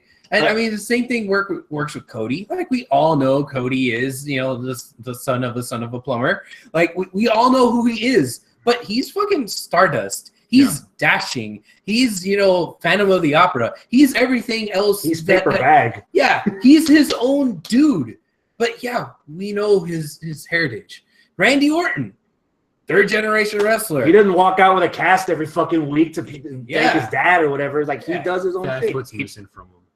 He needs a cast. Right now that he's injured, he should just come back with all for the casted up. remaining of his career. He has a cast. And a cowboy hat. God damn it. Make it better. Make a wish that he does have the kids sign his cast, so that they can understand the pain. It's gonna start out like a white cast. You almost After 3 years, it's gonna be completely black from all the signatures. he starts ODing on Creole and all his other Yeah. grits and shit. Yeah. This is what they should do with the Axeman. They should put him in the little leotard with blue and then black on the bottom and get his hair dyed up and come out with a guy named Coach with a clipboard and just spit gum and hit it all the time. That's all he has to do. That'll get him over. If you're booking all these other people the same way you're booking Charlotte, then fuck it. Do it like that. Do it that way. It should work, right? Right? The preceding rant has been brought to you by Houston First and Radio. So once I found out Jon Snow was brought back to life, I tuned in just in time to find out which McMahon was going to be in charge. The 9 o'clock hour started with Vince, Shane, and Steph, the McMahon family tree. Hey, it's been 2 days. Did any of you guys expect both of them to be given the keys? I loved it. Defend yourself. Giggles. I think I know what's actually going on here. I think Incest. no. Clearly. Whoa. It's hard to top the Savage stuff. I think that this storyline is actually low key, all about not about low key. It's Cabal. on the down low, all about On the download, hands are all up here. all about Vince trying to make his kids get along. And it's a heartwarming, touching little story about family dynamics and parenting. That's what it's all about. McMahon knows best. McMahon knows best. On the network. he's- Book it. He knows that his only daughter and his only son are at odds, and he is going to force them to get along by giving them both responsibilities together and forcing them to kind of figure it out. And it seems like it's a dick move. It seems like it's the boring thing. It seems like it's the wrong thing to do. But McMahon knows best. At the end of the day, Shane and Steph are going to get along, and then Vince can finally die in peace, knowing that his legacy is okay and in good hands. Yeah, Shane, you do the dishes. Stephanie, you take out the trash. I promise I'll feed you tomorrow. That's the plan. There's one problem with that plan. What? Triple H. Fuck Triple H. You mean the Stephanie did. game? The cerebral assassin. The king of kings. He's overcompensating with the sledgehammer. Yes, my master. So. Ole, 5 de Mayo. Yeah. It's really fun. Yeah, okay. Reigns against Styles. Go. Somebody. You guys didn't have anything else to say about the McMahon stuff? Am I the only one with the hot take? Oh, I thought it was okay. While he was Preemptive motherfucker, Chris. my thing was, I thought that it was just going to be a surprise. Neither one of you are going to get it. And It's me. It was me all Or along. like Laurinaitis. something. I thought it was Yeah. going to be Teddy something. Long, Yeah. Vicky Guerrero, But the whole thing when Jack Tunney. when they announced it, Gorilla both of Monsoon. them, I was like, yeah, okay. Really, you didn't care? Okay. All right. Well, Chris, I guess we can move on like you wanted to then. Since you don't have an opinion on it. Yeah. Do you have an opinion? Hell no. You don't no opinion? Doesn't matter. Okay. What's Reigns versus Styles. Dude, I like that match too. Overall, man, I think this pay-per-view had some fucking awesome matches, and they were all consistent. You know, I mean, some were better than others, but for the most part, I wasn't disappointed with any of the in-ring product from this pay-per-view. Other than Cass. huh? Enzo. Well, yeah, but I mean, that's not like Yeah. their fault or whatever. But anyway, yeah, AJ versus Roman. The one thing that I really pulled from this is that, and again, another parallel with Cena. Pissed off Roman is best Roman. When he is angry and he's going to go out there and kick some ass, and he doesn't care what the fans are saying and thinking because they're booing the shit out of him, he's trying to ignore it and put his head down and go to work. He's great. And he pulled out some good stuff against AJ. And AJ pulled out some good stuff against him. And they I hate to say it, they had a little bit of energy together. They had a little bit of chemistry.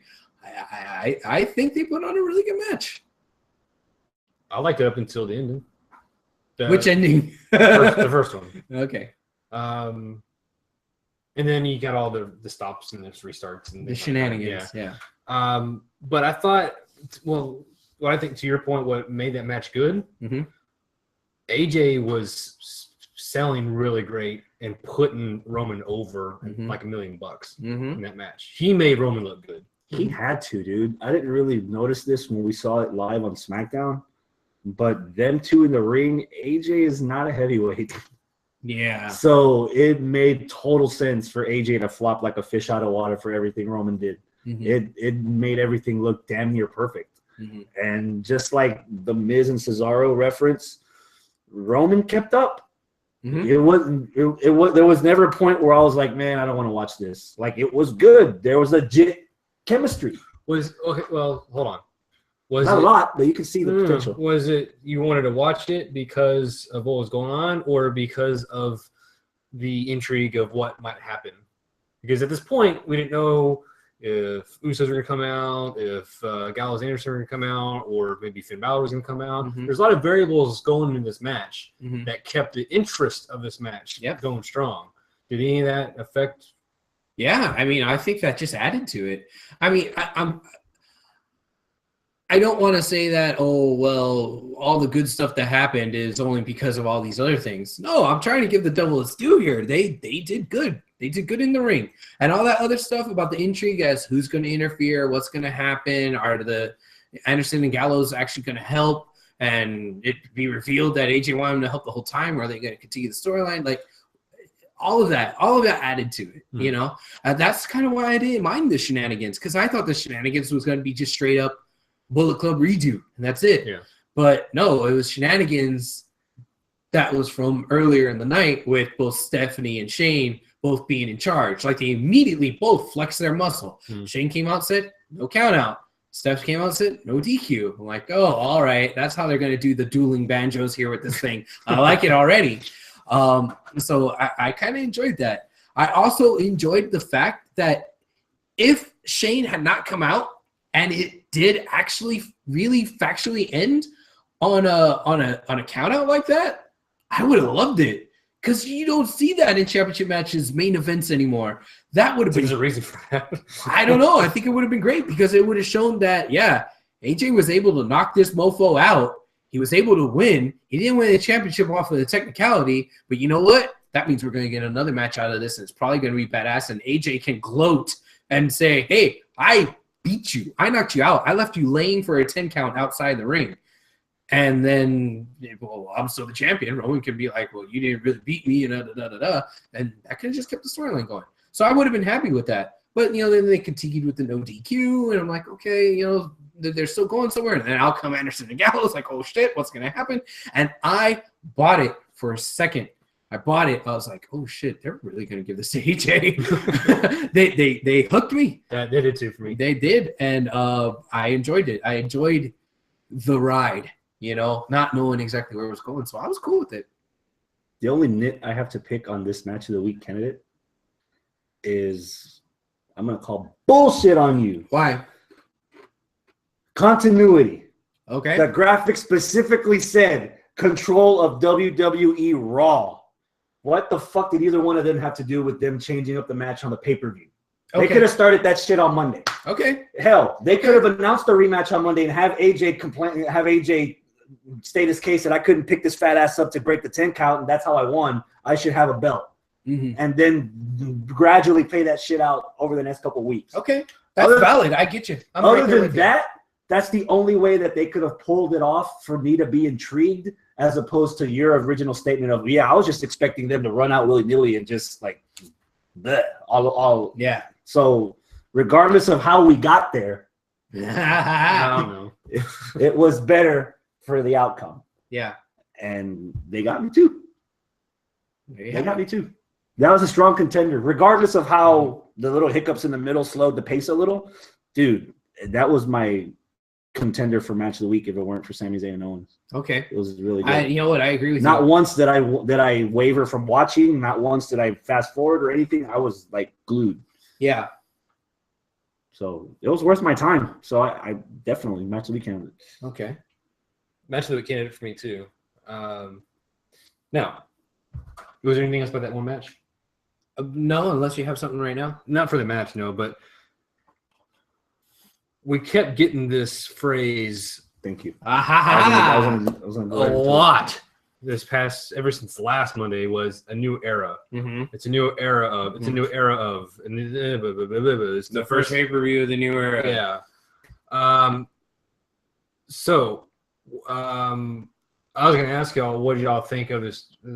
I think the pay-per-view is actually pretty good. Mm-hmm. I don't know if it has anything to do with this new era stuff, but what do we think about this whole new era? If you have to say that it's a new era, then it's not a new era. Now, I kind of get where they're going with this, where, hey, there's a bunch of new faces on this pay-per-view. Hey, we have somebody in the main event that's never been in the main event before, but it's still fucking over in AJ Styles. You know, we still have somebody who's relatively new to the main event in Roman Reigns. He's only been main eventing over the last 2 years, and that's it. So, yeah, I get it. But here's my problem with it. The only reason why we have this new era is because everyone else is fucking injured. Once Cena comes back, once Orton comes back, like, you're telling me they're going to be on the back burner? Or are they going to, like, attack Roman, beat up AJ, and next thing you know, we're gonna have Cena versus Orton for the umpteenth time at Payback or Breaking Bad or whatever the next pay-per-view is. No. You know? No? No. You don't think so? I'd love. Do you think they're gonna stick to their guns, even when their top guys come back? I would love to see Cena versus Kalisto in a U.S. Open challenge with Kalisto as champ. Okay. I would love to see Orton feud with Sami Zayn or Kevin Owens or Cesaro. And put him over? Or fucking bury the shit out of Doesn't him? matter. I don't expect to see either one of them in a triple threat or a four-way match for the heavyweight title just because they just showed up. Mm-hmm. They weren't in the main event before they left. There's no reason for them to be in the main event when they come back. Just because Cena was on the Rumble post, there's no guarantee that he was actually going to win the fucker. Yeah. So the fact that they're coming with this big with so much happening in the time that they were gone, I like Travis said last week, I don't care that Cena's coming back. It's not that I don't care. I'm actually curious of what they're going to do with him. Okay. Like how are these cogs going to fit in the WWE machine's new era? Example for you, or case in point, back in the 90s, Ultimate Warrior coming back in 96, Mm-hmm. totally out of place Yeah. for that. They were just about to get into the Attitude Era, so things were changing. It was still the new generation era. Yeah, but he was still from the last generation. 80s, Yeah, yeah. well, late 80s, early 90s. Yeah. But a few a few years had passed, Yeah. and You didn't like his stuff with Goldust? You didn't like his stuff with Jerry Lawler? You didn't like his stuff with Triple H? Because that he didn't rush, he didn't go straight to the main event picture. He actually gave more credibility to those guys. Not that Lawler needed it, but Goldust and no. Triple My H. point is, no. You're saying it's like they're going to come back right into the main event. That's my point. Yeah. Like Ultimate Warrior didn't do that, but ultimately, Yeah. it didn't make much of a difference. He was so out of place. He didn't fit anymore. So I'm not going to say that's the case what we got going on now, but that, for some of these guys, it may be the case. Mm-hmm. If you're out, what's the phrase? I've forgotten. It's my own point. The wrestling fans' mind is Fickle. yeah. They just can't remember shit. Unless they have network. Even then, Yeah. it's like you gotta press buttons. you can use your hands. It's like a baby's toy. Yeah. But it's just one of those things where you're out of the picture for so long, you're gonna get forgotten about. Outside out of line. Yeah. Yeah. Okay. Because apparently nobody's watching True Grit. I hope this really is a new era. But the thing is, how are they actually logistically going to pull it off once these people come back off of injury? We hope that maybe you guys are right and that they're not going to shove Cena and Orton right into the main event I don't scene. think they will. Hopefully you're right. But the other thing too, again, like I said, you try to force it, it's not going to work. If we hear for every pay-per-view, like if the next pay-per-view, this is the second pay-per-view of the new era. Oh, fucking shit. No, Like, I got it. You want to have good reactions and good support for more of a solid fan base for Cena because right now Cena sucks. Let's go Cena. Yeah. What if they actually pull the trigger on Roman Reigns going full on heel, oh, that'd be great. going through everybody, being a dick about everything, and then he's like, Rapping? "There's no one else. There's no one else to stop me. I'm on top," and then here comes, dude. That place would blow up, dude. It's like Maybe. old Cena reactions. Really? You don't think somebody's going to be like, oh, fuck.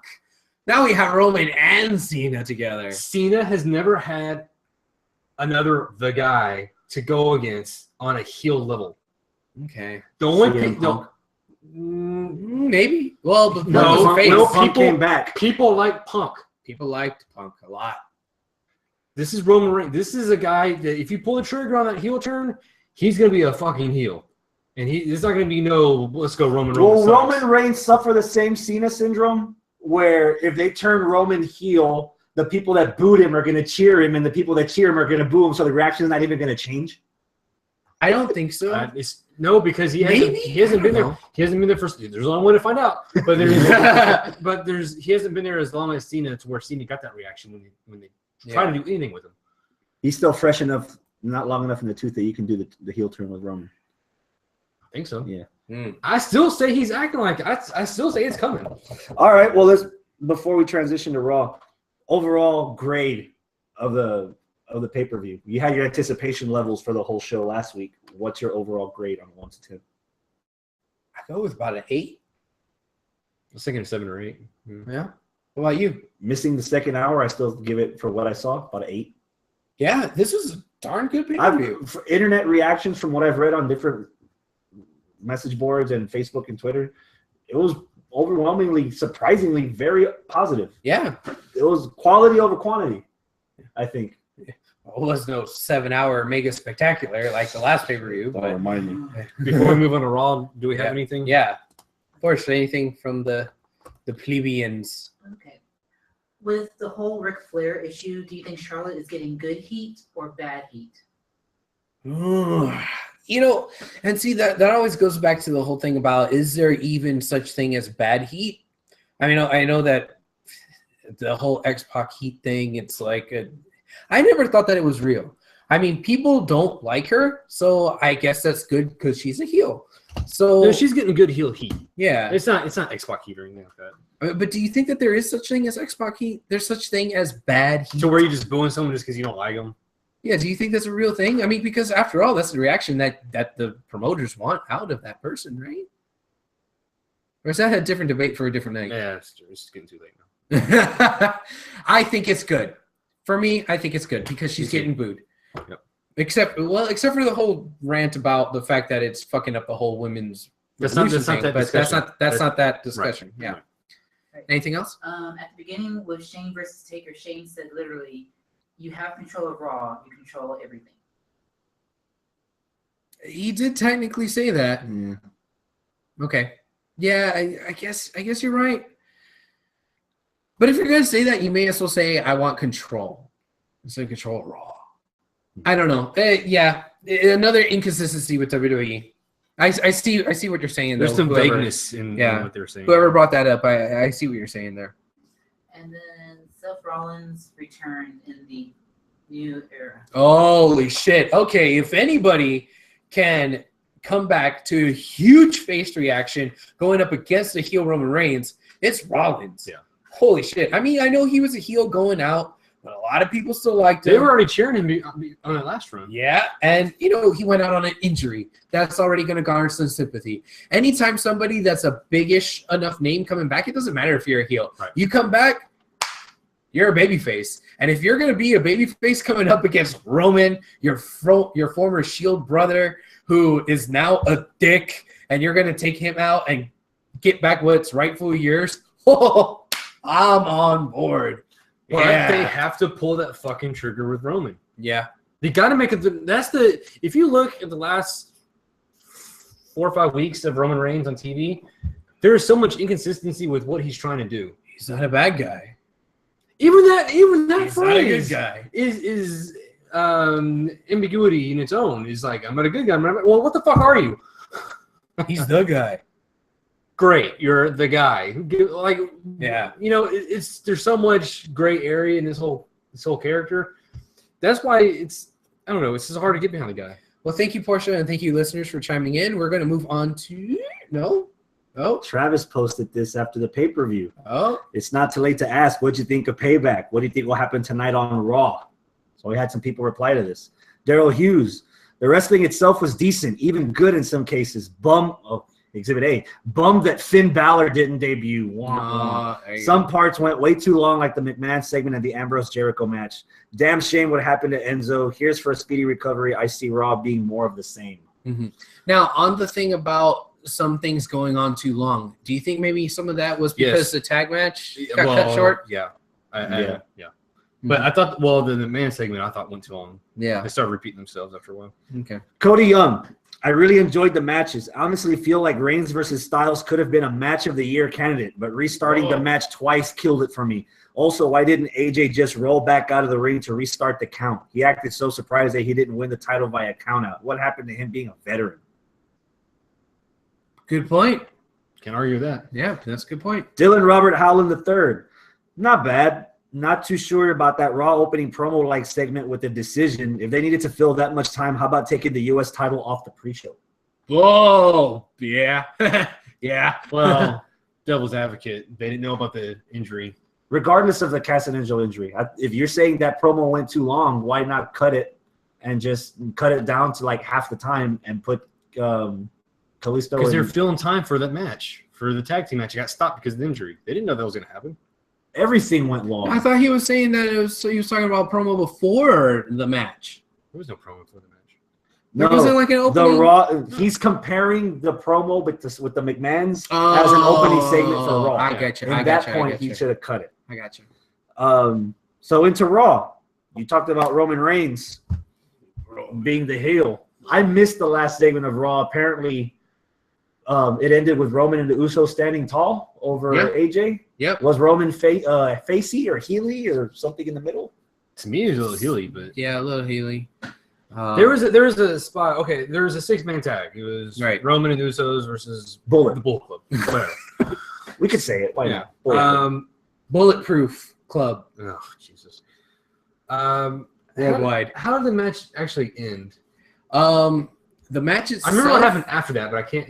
I'm trying to remember what happened. I can't remember how the match itself ended. Oh, I know. AJ phenomenal forearm onto one of the Usos, and he pinned him 1, 2, 3. Oh, that's right. Yeah. And then that's when all like the important stuff happened. All the shenanigans happened. Basically, Carl Anderson and Luke Gallows were beating up on one of the Usos, and they grabbed a chair and they said, "Here, AJ, whack this dude with the chair." And AJ was like, "I'm not gonna do it. Should I do it? Should I do it? No, I'm a good guy. I'm not gonna do it. Should I? No.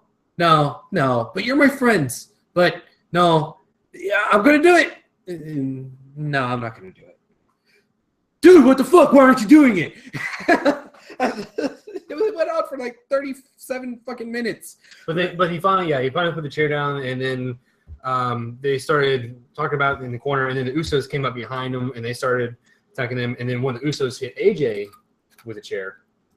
No, the Usos hit Anderson and Gallows with a chair, and AJ saw it. Oh, and then he grabbed the chair AJ and flipped his shit. Yeah. And then AJ grabbed the chair and started smacking them. And that's when Roman, who was unconscious the entire time, finally woke up and just saw AJ smacking the shit out of the Usos with the chair. Nice. And then he was like, "Hey, that's my peeps." And then like he lambasted, AJ, further confirming and further putting the tension in his own mind. You said nice. Storytelling. I like that. It is. They're keeping it vague. Yes. They're keeping it vague. Yeah. In Roman's mind, AJ is still A dick. a dick and with the Bullet Club, and they're really into things. But in there, all you really saw was AJ sticking up for his friends, even though he disapproves of his friends' actions. So basically, they've already made the Extreme Rules match between AJ and Roman, and now most likely a chairs match between the Bullet Club and the Mild Samoans. The mild Samoans. Yeah. Is it good booking so far? At least consistency. So far. Yeah. Are you interested? I'm interested. If all this winds up leading to Finn Balor finally coming. no, Roman just embracing it, going out and full out heel. That's what this is ultimately got to. This is what we got to get to. Is with that. Yeah. Mhm. Fuck it. Usos too. All of them. Heel. Instead of all the colorful face paints like black and white. Will the crowd buy an AJ Styles heel turn with the Bullet Club? If AJ just says fuck it and goes Stone Cold WrestleMania 17 Yes, to win the title. technically he was heels in the Bullet. He Bullet Club, He man. should have done that on Raw when you had the chair and they had Roman and he was looking around and they were saying no. He should like and he should have started going to town on Roman. Yeah. But You don't then save again- that for $9.99 a month per subscriptions? You give that away for free on Raw? Like they haven't done that before. Come on, get the fuck out of here. Yeah, but see, this is funny because I'm over here saying, yeah, they need to turn Roman heel, and you're agreeing with me. And you're saying, yeah, they need to turn AJ heel, and you're agreeing with him. So what? Everybody's going to be a heel. I just threw it out there. Like we're Fucking focusing. smarks. We're Everybody focusing- needs to be a heel. We're focusing all our energy on what WWE should do. There's What so many if- possibilities. But Yeah. would the crowd buy in order to continue the force feeding of a face Roman Reigns? Would the crowd buy AJ Styles with the Bullet No. Club as a heel? No, people won't buy AJ as a heel because he was a heel in Japan, and he was over as shit as a face. Because AJ is the smaller guy out of the two, and he technically might need the help to beat doesn't, Roman. it doesn't have any. Being the smaller guy doesn't have anything to do with it. The fact is, he's the most badass fucking wrestler out there, and he's likable enough that Well, I even would if he's know. a I only heel- watch Lucha. Oh, jeez. I'm still talking to this guy. Battle Royal. Kalisto's #1 contender. Are you happy with the League of Nations split? Oh yeah, that I'm happened. happy with the League of Nations. Yeah, that happened on SmackDown actually. I didn't watch SmackDown, but Raw. Hey, they Okay, finally recapped it. They Thank finally you. recapped something from Yeah, SmackDown. who'd have thunk it? Yeah. So okay. no more League of Booty. No more League of Booty. Was the crowd chanting woo woo or roo roo? I was chanting Roo Roo. I was chanting roo roo. Yeah. Yeah. Can't wait for Kalisto to beat him. Oh, Roo Roo.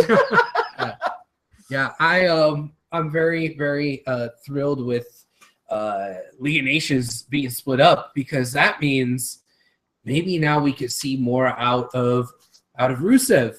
Because Rusev had that run where he was just an unstoppable monster, undefeated, this and that. And then he kind of went away for a little bit. It kind of sucked. Then he was in League of Nations, and I feel like he's being held back. And before then, he was in the doghouse for being, on Twitter about him marrying Lana when they tried to split him. Like right now, they could actually do some shit with them where he's more than just an undefeated guy. He's Rusev, who has a bit of a weird, quirky personality where he could say these stupid-ass jokes that make sense to him because he's Bulgarian. So it's kind of like a Borat type of thing where he'll say a joke that's kind of weird. You Yeah. never get this. But he's still fucking serious as shit, and he can still beat the hell out of you. But he also has Lana, and Lana kind of gets the facey reaction just because she's fucking hot, and adorable. So there's more complexity to the character now if they allow it to happen. My only regret is the way the League of Nations broke up. Yeah, fuck that. Okay, No, go ahead. because here's the thing. Do you guys want to see another Sheamus face run, or No. do you guys want to see another Del Rio face run? No. So that's my point.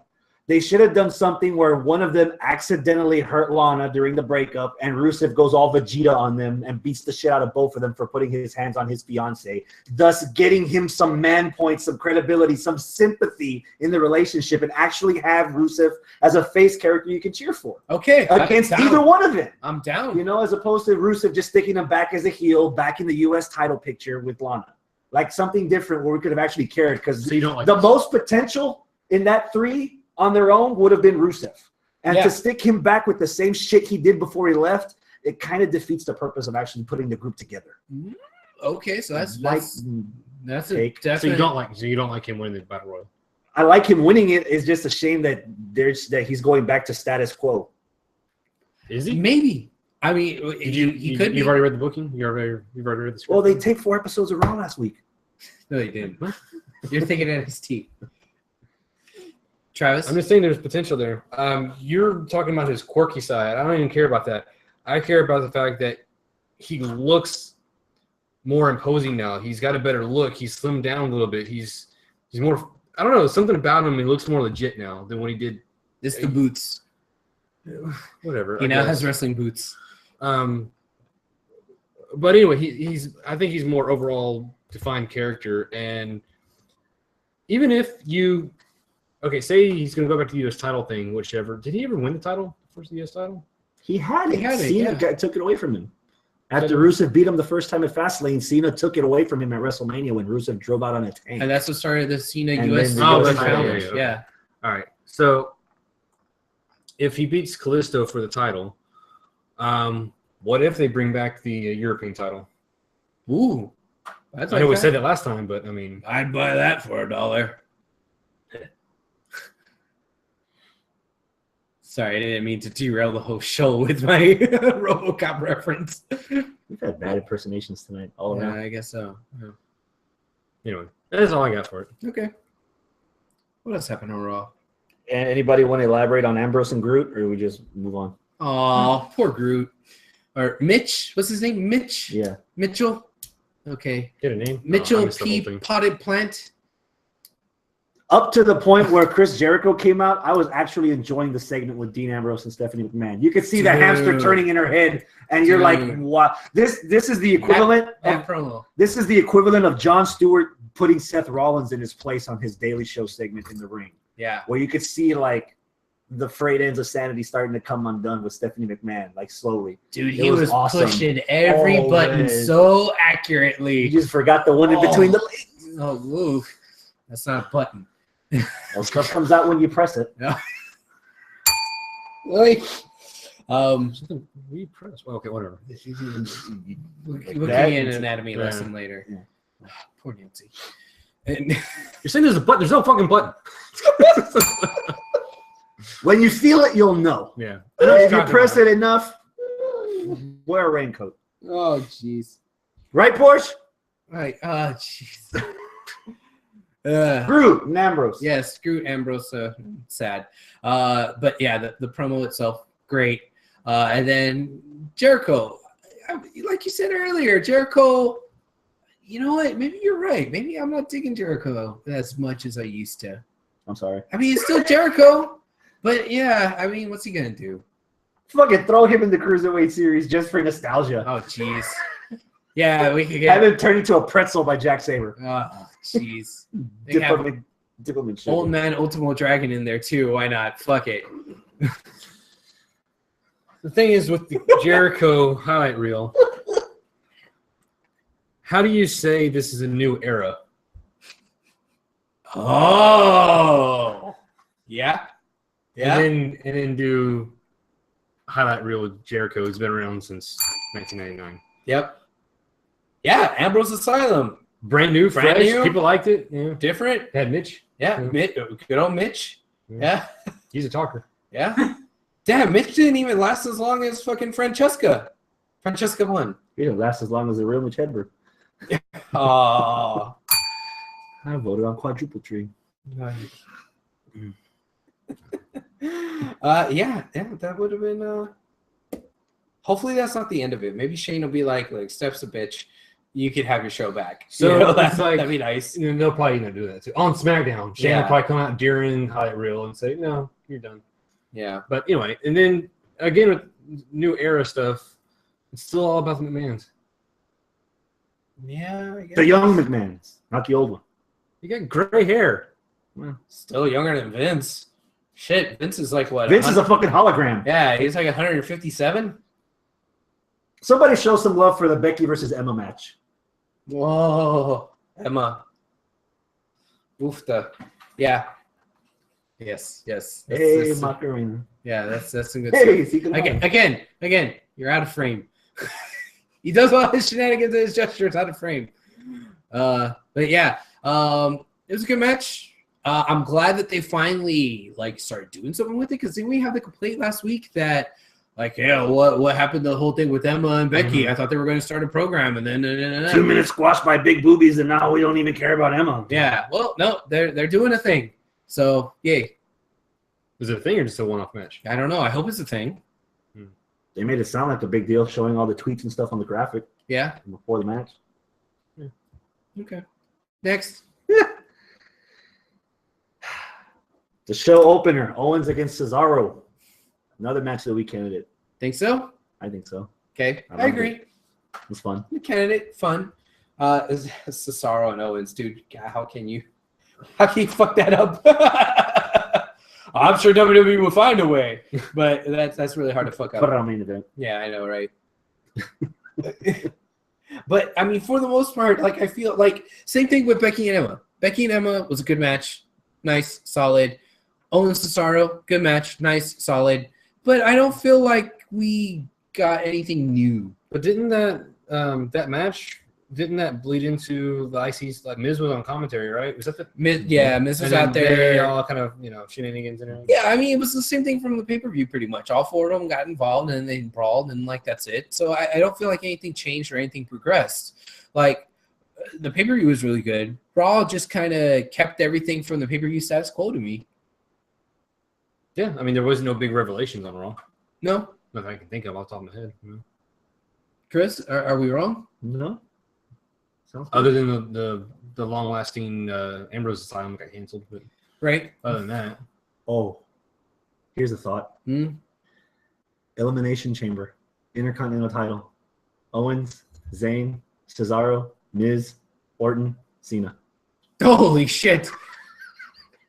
Man, that would be You want to add some interesting. credibility to the Intercontinental title? Yeah, Take two. That's how you do Ryback what? yeah. Fuck the big guy. Yeah. No, I like that. As long as like Orton doesn't win it. If Orton wins it, then I'll be pissed. Retroactively. Last topic for Raw. New Day and Cass against the Dudley Villains. Go ahead. okay. I was this whole segment promo thing started, and we got these teams talking, and then Dudley's music hit, and I immediately thought, oh shit, that match ended abruptly with the injury. I wonder if they were originally going to do what I think one of my thoughts was. Dudley's interfere with Cass and Yeah, Enzo. and I was like, oh, totally forgot about them. So it was good to see that they interjected Had a in. spot. Yeah, Yeah. and they did something with them. So maybe they'll work them into somehow doing that. You know what I fucking loved about that? When Bubba was trying to teach the vaudevillains, crossface, pick him up again, crossface, pick him up again, crossface. That's how you do it. Entertainment-wise, I'll give it a match of the week candidacy. I was Okay. rolling. Okay. And that hot tag that Big Cass got to end that thing. Oh, dude. Before the hot tag, the pop he got when his music hit and he came out and he was pissed the fuck off and was like, you hurt my buddy. You hurt my family. Prepare to die. Like, it was, like that was great. Perfect. Awesome. It was good. The one thing I wish they would have done, like Cass should have known all along what was going on, and he should have joined in on the Unicorn Stampede. Yeah. Because he looked a little lost when the New Day started kicking him, and they were looking at Big Cass like, yeah, what? but he Like, didn't. what? He never joined in. I was like, Yeah. oh, come on. Yeah. But yeah, See, I was doing other stuff, so I wasn't paying attention to this match. So I missed all that stuff. Yeah. So. the New Day love Cass and Enzo. Dude, the intro during Payback where they cut to the New Day like all like They were jaw-jacking shaking, yeah. and like face Snapchatting the whole shit with him in the background. Oh, Yeah, dude. that was pretty good. It was That- funny. It sounds like that would have. I think that was the plan because think about it. If assuming the injury didn't happen, the Vaudevillains would have won. We would have had the same match last night, except take out one of the members of the New Day and add Enzo. Yeah. So they pretty much continued on as if nothing happened. Yeah. It threw me off for a second. I was like, okay, it's too soon for the Dudleys to turn face again. Why are they talking smack to the Villains? Oh wait, okay, now we're getting there. Mm-hmm, So- And I'm glad that it's a way to keep Cass out there because I'm afraid that okay, it's a concussion. We get that now. That it's a concussion. With the concussion protocols, he's out for like a couple of weeks, right? 30 days at least. 30 days. Oh, Impact shit. testing. Okay, so 30 days. That's why they already made it official last night. Vaudevillains are the number one contenders for the tag titles at Extreme Rules. okay. There you have it. But man, if sometimes when one tag team member is out, the other is out too. So I'm glad that they still have Cass out there representing and trying to get vengeance for Enzo. Because then we won't forget about him and all that momentum and all that heat, the good heat that they had going into the pay-per-view and all that. It's not going to get lost. Keep Cass on TV. Have him interact with the New Day. And let them, do some back and forth. Keep him on the screen so that we don't forget about him. To a lesser extent, just because Enzo can't wrestle doesn't mean he can't grab a mic and talk. Yeah, I was expecting him at least to come out in That's like what I was thinking a he was gonna suit do and too. tie or whatever, and still jaw jack back and forth. Payback and Big Cass stumbled a little bit on the mic. Last night he was damn near flawless. It might have been the emotion going through him or something, but he looked focused and square to the point. He looked like you did not want to fuck with that guy. Yeah, last couple of weeks, like Cass has been like, there's only one word. Like he's just been kind of like saying it. monotone. Yeah. And there's only one word to describe you, and I'm gonna spell it. Like that's how he's been doing it for the past couple weeks, and now, yeah, to your point on Raw, yeah, that's what he needed apparently, just to kick it in the pants. Yeah. Or Snap of a friend. snap of the neck. oh, too soon. Yeah, I know.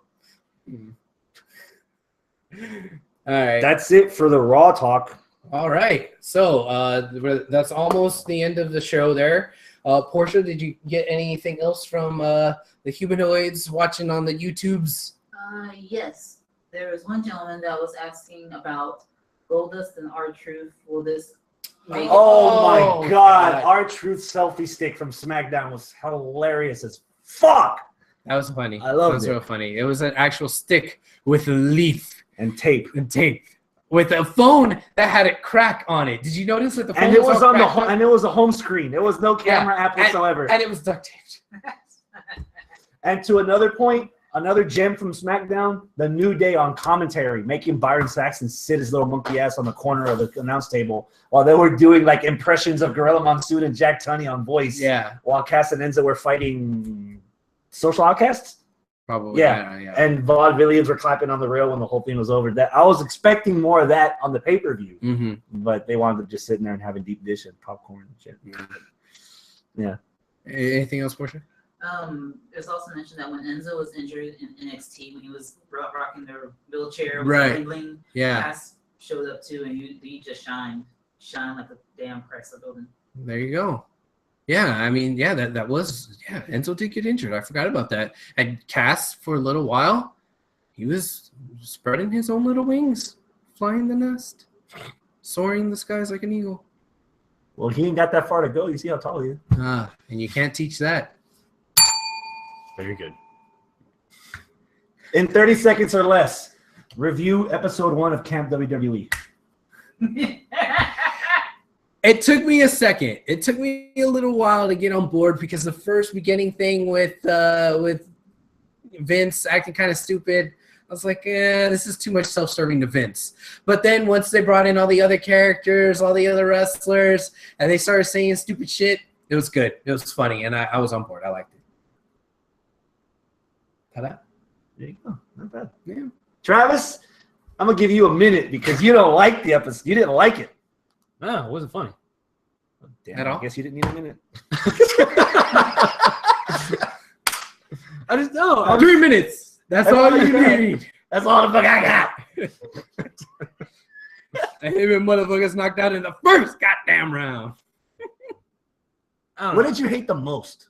I don't know. Like I like. Okay, I get the humor they're going for. It's Mhm. just it wasn't funny. Like I was just sitting there and I was like, I was waiting for something to make me laugh. The And, stuff with Slaughter, that didn't make you laugh. maybe like at one point I went, and that was about it. Like, but that wasn't. Did it not fit the characters? Like, does that kind of humor just doesn't work with WWE characters, regardless of the setting? They can work. Like I know what they're going for. It's just Too much South Park, not enough rock and wrestling?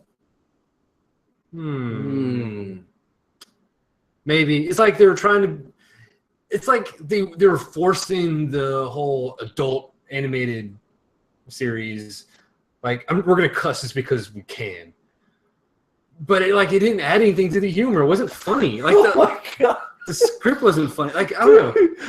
When Triple H said, all your parents are dead, everybody's crying except The Undertaker has this huge ass shitty and grin going, really? They're dead? And then they do the funeral, and Undertaker's like, I yeah, am sad. I'm so sad. I expected more a deaths. lot more deaths. Oh, fuck. Oh, my God. And the cherry on top would have been if Bailey was just walking around hugging trees the whole episode. Aw. Just like Ric Flair was humping rocks. Oh, my God.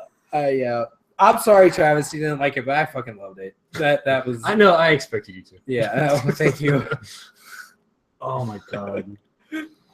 I will say one thing. 30 seconds into the beginning of the episode, I already got sick of the term Camp WWE, just like I'm already sick of the term WWE Network every 45 seconds on WWE programming. That's the name of the show. New era. Yeah. We'll get there by September Or next week. Whichever. or next week, whichever. All right. But We'll go, thumbs up or thumbs down for Camp WWE? Portia has her thumb up over there. Travis? Ugh. No, he has thumb down. Meh. There's a few moments I was like, but that, I mean, that was, it wasn't, haha, like you're just like, oh, you damn near pissed your pants. It wasn't, I mean, Because it made sense for the Undertaker to want more deaths. It's the Undertaker. It He made was- sense for it 8-year-old was- Steve Austin to drink beer. I drank beer when I was 8. That explains a lot. Fucking Kylo Ren Undertaker over there, all fucking emo and shit. Like it made sense. Yeah, R-Truth was like the wisest dude there. Like, oh man, I don't know. Okay. There's only 5 episodes, Travis, so don't worry. Yeah. I'm not worried. That is a show. ROW not this weekend, but the following weekend, correct? Texas WrestleFest will be on the 7th. That's going to be a kind of like a fair type of street fair type of thing. And And that's then- this weekend. Yes, The 7th. Yes. Then the And Mother's following. 14th is the actual show at the venue. The 14th. So Yes. the next Saturday, the regular TV taping show. Yes. Gotcha. Okay, yeah. So yeah, Mother's Day is the 8th, I believe, right? That's The Sunday. Sunday. Yeah. So Sunday. everybody say hi to your mama. Mr. T. Yeah. All right. That being said, enjoy your Cinco de Mayo. Quick recap. The poll. The Twitter poll only. Which was the worst Texas WrestleMania? yeah! We left it on Twitter. Which was the worst WrestleMania? 25 in Houston or 32 in Dallas? The worst WrestleMania in Texas. In Gotcha. Texas. Yeah, yeah. 47%. That's what you wrote down. Yeah, 47. It says 47% said 25. 55% said WrestleMania 32. Steiner math. It doesn't make sense. Yeah, But that's- 47 plus 55. Wait a second. It's supposed to be 45, I guess. No, Really? 47:53. 53. Okay. Ah, That is a 3. Okay, that is- there we go. 32. No, that's was a the- 5. You wrote a 5. You wrote the wrong thing. 32. WrestleMania 32, worst WrestleMania in Texas. So out of 3 WrestleManias, We have the best. the best, And WrestleMania maybe Other 17. than WrestleMania 9. Yeah, Maybe one of the worst. 11. That's pretty good too. but it wasn't in Texas. I'm just saying. I mean, there was 9. Oh, yeah. Yeah. Okay. Consistency. Ugh. All right. Enjoy your Cinco de Mayo. Enjoy your Mother's Day. We'll see you again next week. Enjoy Captain America. Oh, yeah. Adios, my friends. Keep it classy. Popular culture. Team Iron Man, bitch. That's a show. There you go. Hey, before you stop that.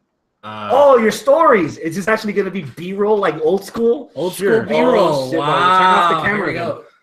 Wait, are we turning off the camera? You're gonna make Make them- the viewers download. No, we need to do it the other way around. Make the viewers listen to or watch the YouTube. That's what we're trying to grow, the YouTube. All right.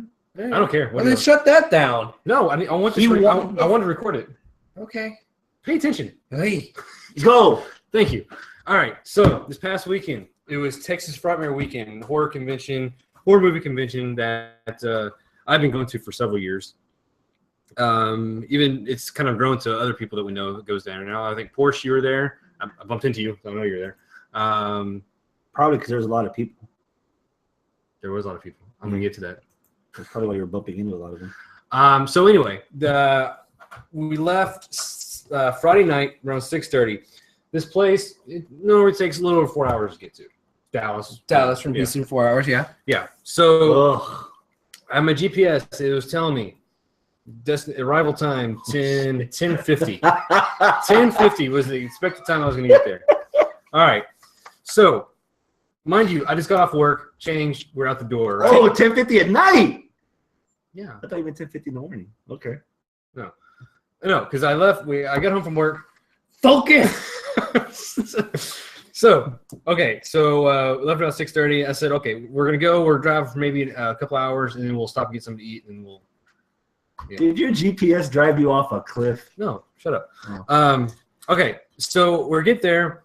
We passed up the first big city. I think it's Madisonville. It's the first big city you get to after like Huntsville and all that shit. Mm-hmm. And we're like, okay, we'll pass that one. Oh, Centerville. We're thinking we always stop by Centerville. We'll, it's about halfway mark. We'll go to the Dairy Queen, or Jack in the Box, whatever. We'll get some food. And about 1 mile before Centerville exit. Uh-huh. Brake lights, as far as the eye can see. Oh. And when I say it is a fucking standstill, I'm talking we ain't fucking moving. Dude, the construction from that we had to deal with for WrestleMania. Remember? Yeah, I remember. Was that it? Or let me finish. Oh. The construction was a little bit further north. So, mind you, I'm hungry, irritable, and I'm stuck in traffic. I can't move. And you're tired from a long day of work. Yeah, and I'm over here thinking I just want to get something to eat. And this whole time I'm looking at the right of the car, and I see the big fucking exit sign, 1 mile, and I can't get to the fucking thing because it's blocked up. So, I'm on Google Maps. It'll tell you accident or construction or whatever. It says there's an accident. I was like, okay, it's an accident, so it shouldn't be too long, and we'll just take the exit as soon as we can bump up a little bit. We'll just take the exit, and Unless there's a fatality. 25 minutes later, at the 1 mile marker, we finally are able to bump up a little bit and get into. Now, mind you, this is now about 8:50. No. Now it is 9:15. 9:15. We finally get to Dairy Queen at 9:15 from leaving my house at 6:40. Uh-huh. So I said, okay, we're just because at first I was thinking, you know what, fuck this. I just want to. The GPS said it was going to end right at the exit and it's going to clear up right after that. So I was like, man, at this point, I just want to go. But by the time I got to that point, I was like, fuck this. I'm so pissed off right now. I just want to get off the road and just chill and eat something. Cool off. Yeah, cool off. So we did that. We took our time, about 30 minutes, eating food, whatever. So now it's like 9:50. Uh-huh. We get back on the road. What's the next big town? Buffalo, right? Right after Centerville. Brake lights as far as the eye can see. And I'm looking at my GPS, and I can see, it's not even saying to continue on 45. It's saying take the Farm roads. It's just telling me, it's only telling me what's going on 45. It's saying exit and take 75. I think that's the side of the highway, whatever. Yeah. I finally creep up maybe 10, 15 minutes later to the exit they want me to take.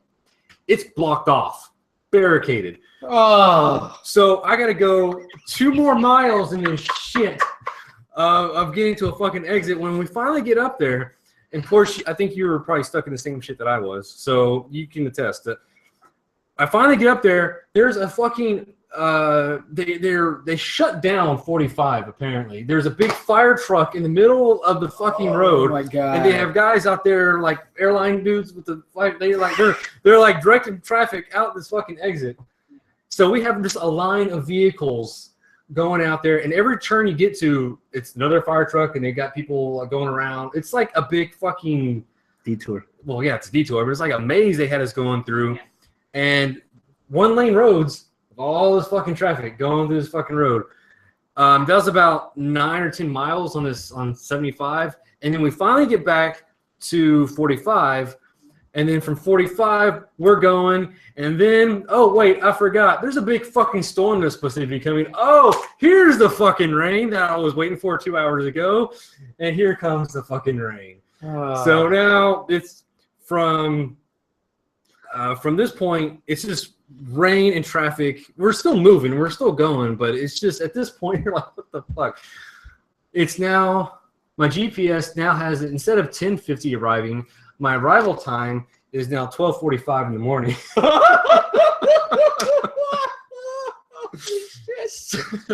Oh my god! So between that and off and on, it's like rain, stop, rain, stop, rain, like scattered showers throughout. I broke your English. And then, so we finally get in there, and I finally get to the exits and everything, and then I finally get to the hotel. The hotel, because it's so close to the vicinity of the convention, booked up. I still have my reservation, but the parking lot is full. So I have to drive around circles looking for a parking. Mind, this is the last thing I want to be doing. I just want to park and go. Yeah. In Nemesis Prime or in the Escape? The Escape. Okay. So, the truck would have broke down. So, Yeah. I had to park in the back of the parking lot. drag our shit, the luggage and shit, all the way to the front of the parking lot. Check in. Now, mind you, this is 12:45, 1 o'clock in the morning. Now I go in, and at the front desk there are like 3 or 4 people still checking in front of me. So now I still have to wait just to check into this fucking place.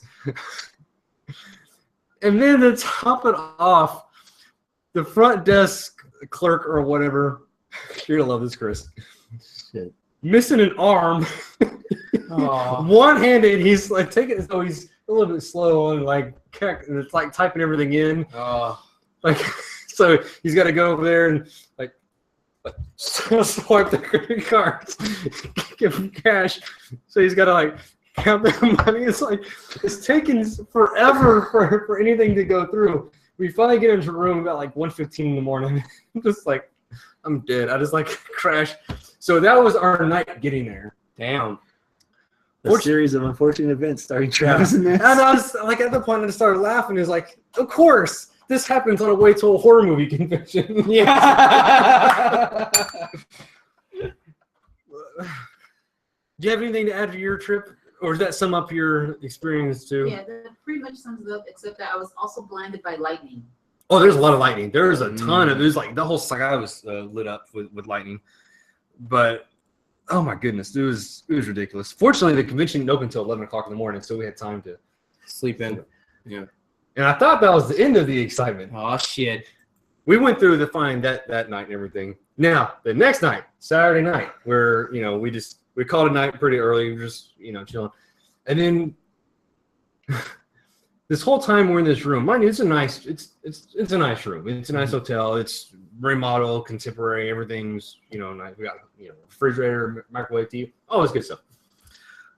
My wife loved the bed. The mattress is great, pillows, wonderful. This whole time she was like, it was huge. It's great. yeah. That's what I always tell my girlfriends. Yeah. Nice. So the whole time she's like, what? Like she's looking at this thing. It's like, what is this up on the ceiling? It's like it's like a fire alarm. It's like a fire alarm, but you see those, like the big they're like in the orange like cylinder containers, where it lights up and it's like strobe lights and everything. Yeah. You put a quarter in the thing and it lights up for an hour, right? Anyway, it's basically a fire alarm. Anyway, we're like, oh, I'm sure it's a fire alarm, whatever. So for me personally, I got woken up around like 5:30 in the morning because there's people outside just hollering and yelling and shit, and I was about whatever, that's going on for an hour. 7:30 in the morning. Guess what? Someone must have pulled a fire alarm or something. Because when I tell you, this fucking thing woke us up. Wife jumped out of bed. What the screaming on. Like strobe lights going off. This light's going off. Sirens are going off. And then I was like, holy shit, what's going on? And then I run outside the door, open the door, put my head out the door. There's like maybe 1 or 2 other people open the door. Hey, what's going on? There's one dude walking down the hall with a 6-pack of beer. Oh, no, I guess the fire alarm works. It's like nobody's giving 2 fucks about this. It was him. It was the dude with the beer. It was him. That dick. So fortunately, the alarm cut off pretty, not too soon, not too long after that. So. But goddamn, it's like that was an adventure in Dallas, I guess. I guess so. Yeah. Wow. But the convention itself is actually is a good show. So all this shit happened, but yeah, the convention was nice. Yeah. We met all the guests we wanted to meet. Although we didn't take that back. The last one was Robert Englund, Freddy Krueger, His line, when I kid you, like the line to meet him was like out the hallway door into the aisle, a zigzag all the way across the lobby floor, whatever, onto the other side. So, needless to say, I did not wait in that line all day long. So my idea was Sunday morning, I'll just go there and I'll meet him. Right? I get there an hour early, and the line is already like started because they give people tickets if you ran out of time on Saturday. So those people got in first, and then the VIPs got in, and then it was our turn after that. Mind you, doors open at 11. These fuckers schedule them for a 12 o'clock photo shoot, like a photo op. Like, do you want to pay for the big expensive photo ops? So you got started going, and then he had to cut the line to go for an hour to photos, and then so Nancy, my wife was like, "No, I'm not. No, it's not that important." And then I found out how much he was paying or charging for just autographs. 200?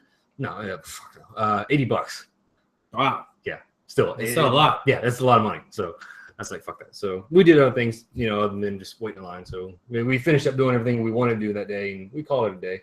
That's cool. Left around 1 o'clock, came back. But I mean, it's a good time. Like I said, this is probably my 7th or 8th time going there. So I've pretty much done everything I could. Yeah, we've already seen pretty much everything there. So it'll probably be our last time going that we're thinking, unless they do something outstanding. But they really need to expand that play or go to another venue because they've been going to this place. This is the DFW airport. It's like the Hyatt Regency in there. So they use like the kind of like the basement, like 2 really big conference rooms that they use for that. Oh, is that WrestleCon? No, WrestleCon was at a. That was a convention center. Yeah, that was at one of the hotels. Which hotel was it? Hyatt. It was the Hyatt, but it was It was- downtown yeah, Hyatt. it was the downtown. Oh, it wasn't the okay. airport one. Oh, okay. Yeah. No, there's 2 because there's 2 Hyatts in the airport. There's the Hyatt Regency, and then the other one was Hyatt or Grand. Grand Hyatt. Missy Hyatt. Yeah. Yeah, down too. Yeah. Yeah. She's on the corner. Wow. No, but It's definitely not $80. well, it's Sunday discounts, I'm sure. Yeah. But Early bird special. yeah. But anyway, if they need to move on to like a bigger place, because that place on Saturday, when I tell you like shoulder to shoulder, it was packed. Like they had the fire marshal out there like scoping the area, making sure they didn't have to shut the place down. It was ridiculous.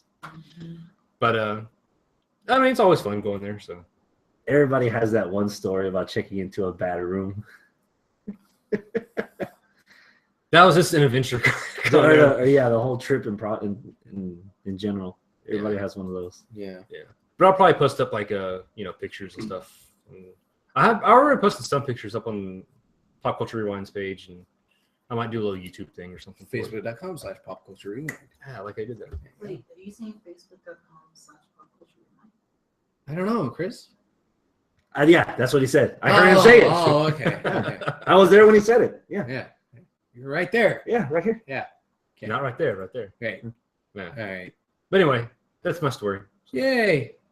You survived. Yes. Yeah. Now Now you get to tell that story again on Pop Culture Rewind. No, that's why I wanted you to record this. Oh, well, this is going to go there, isn't it?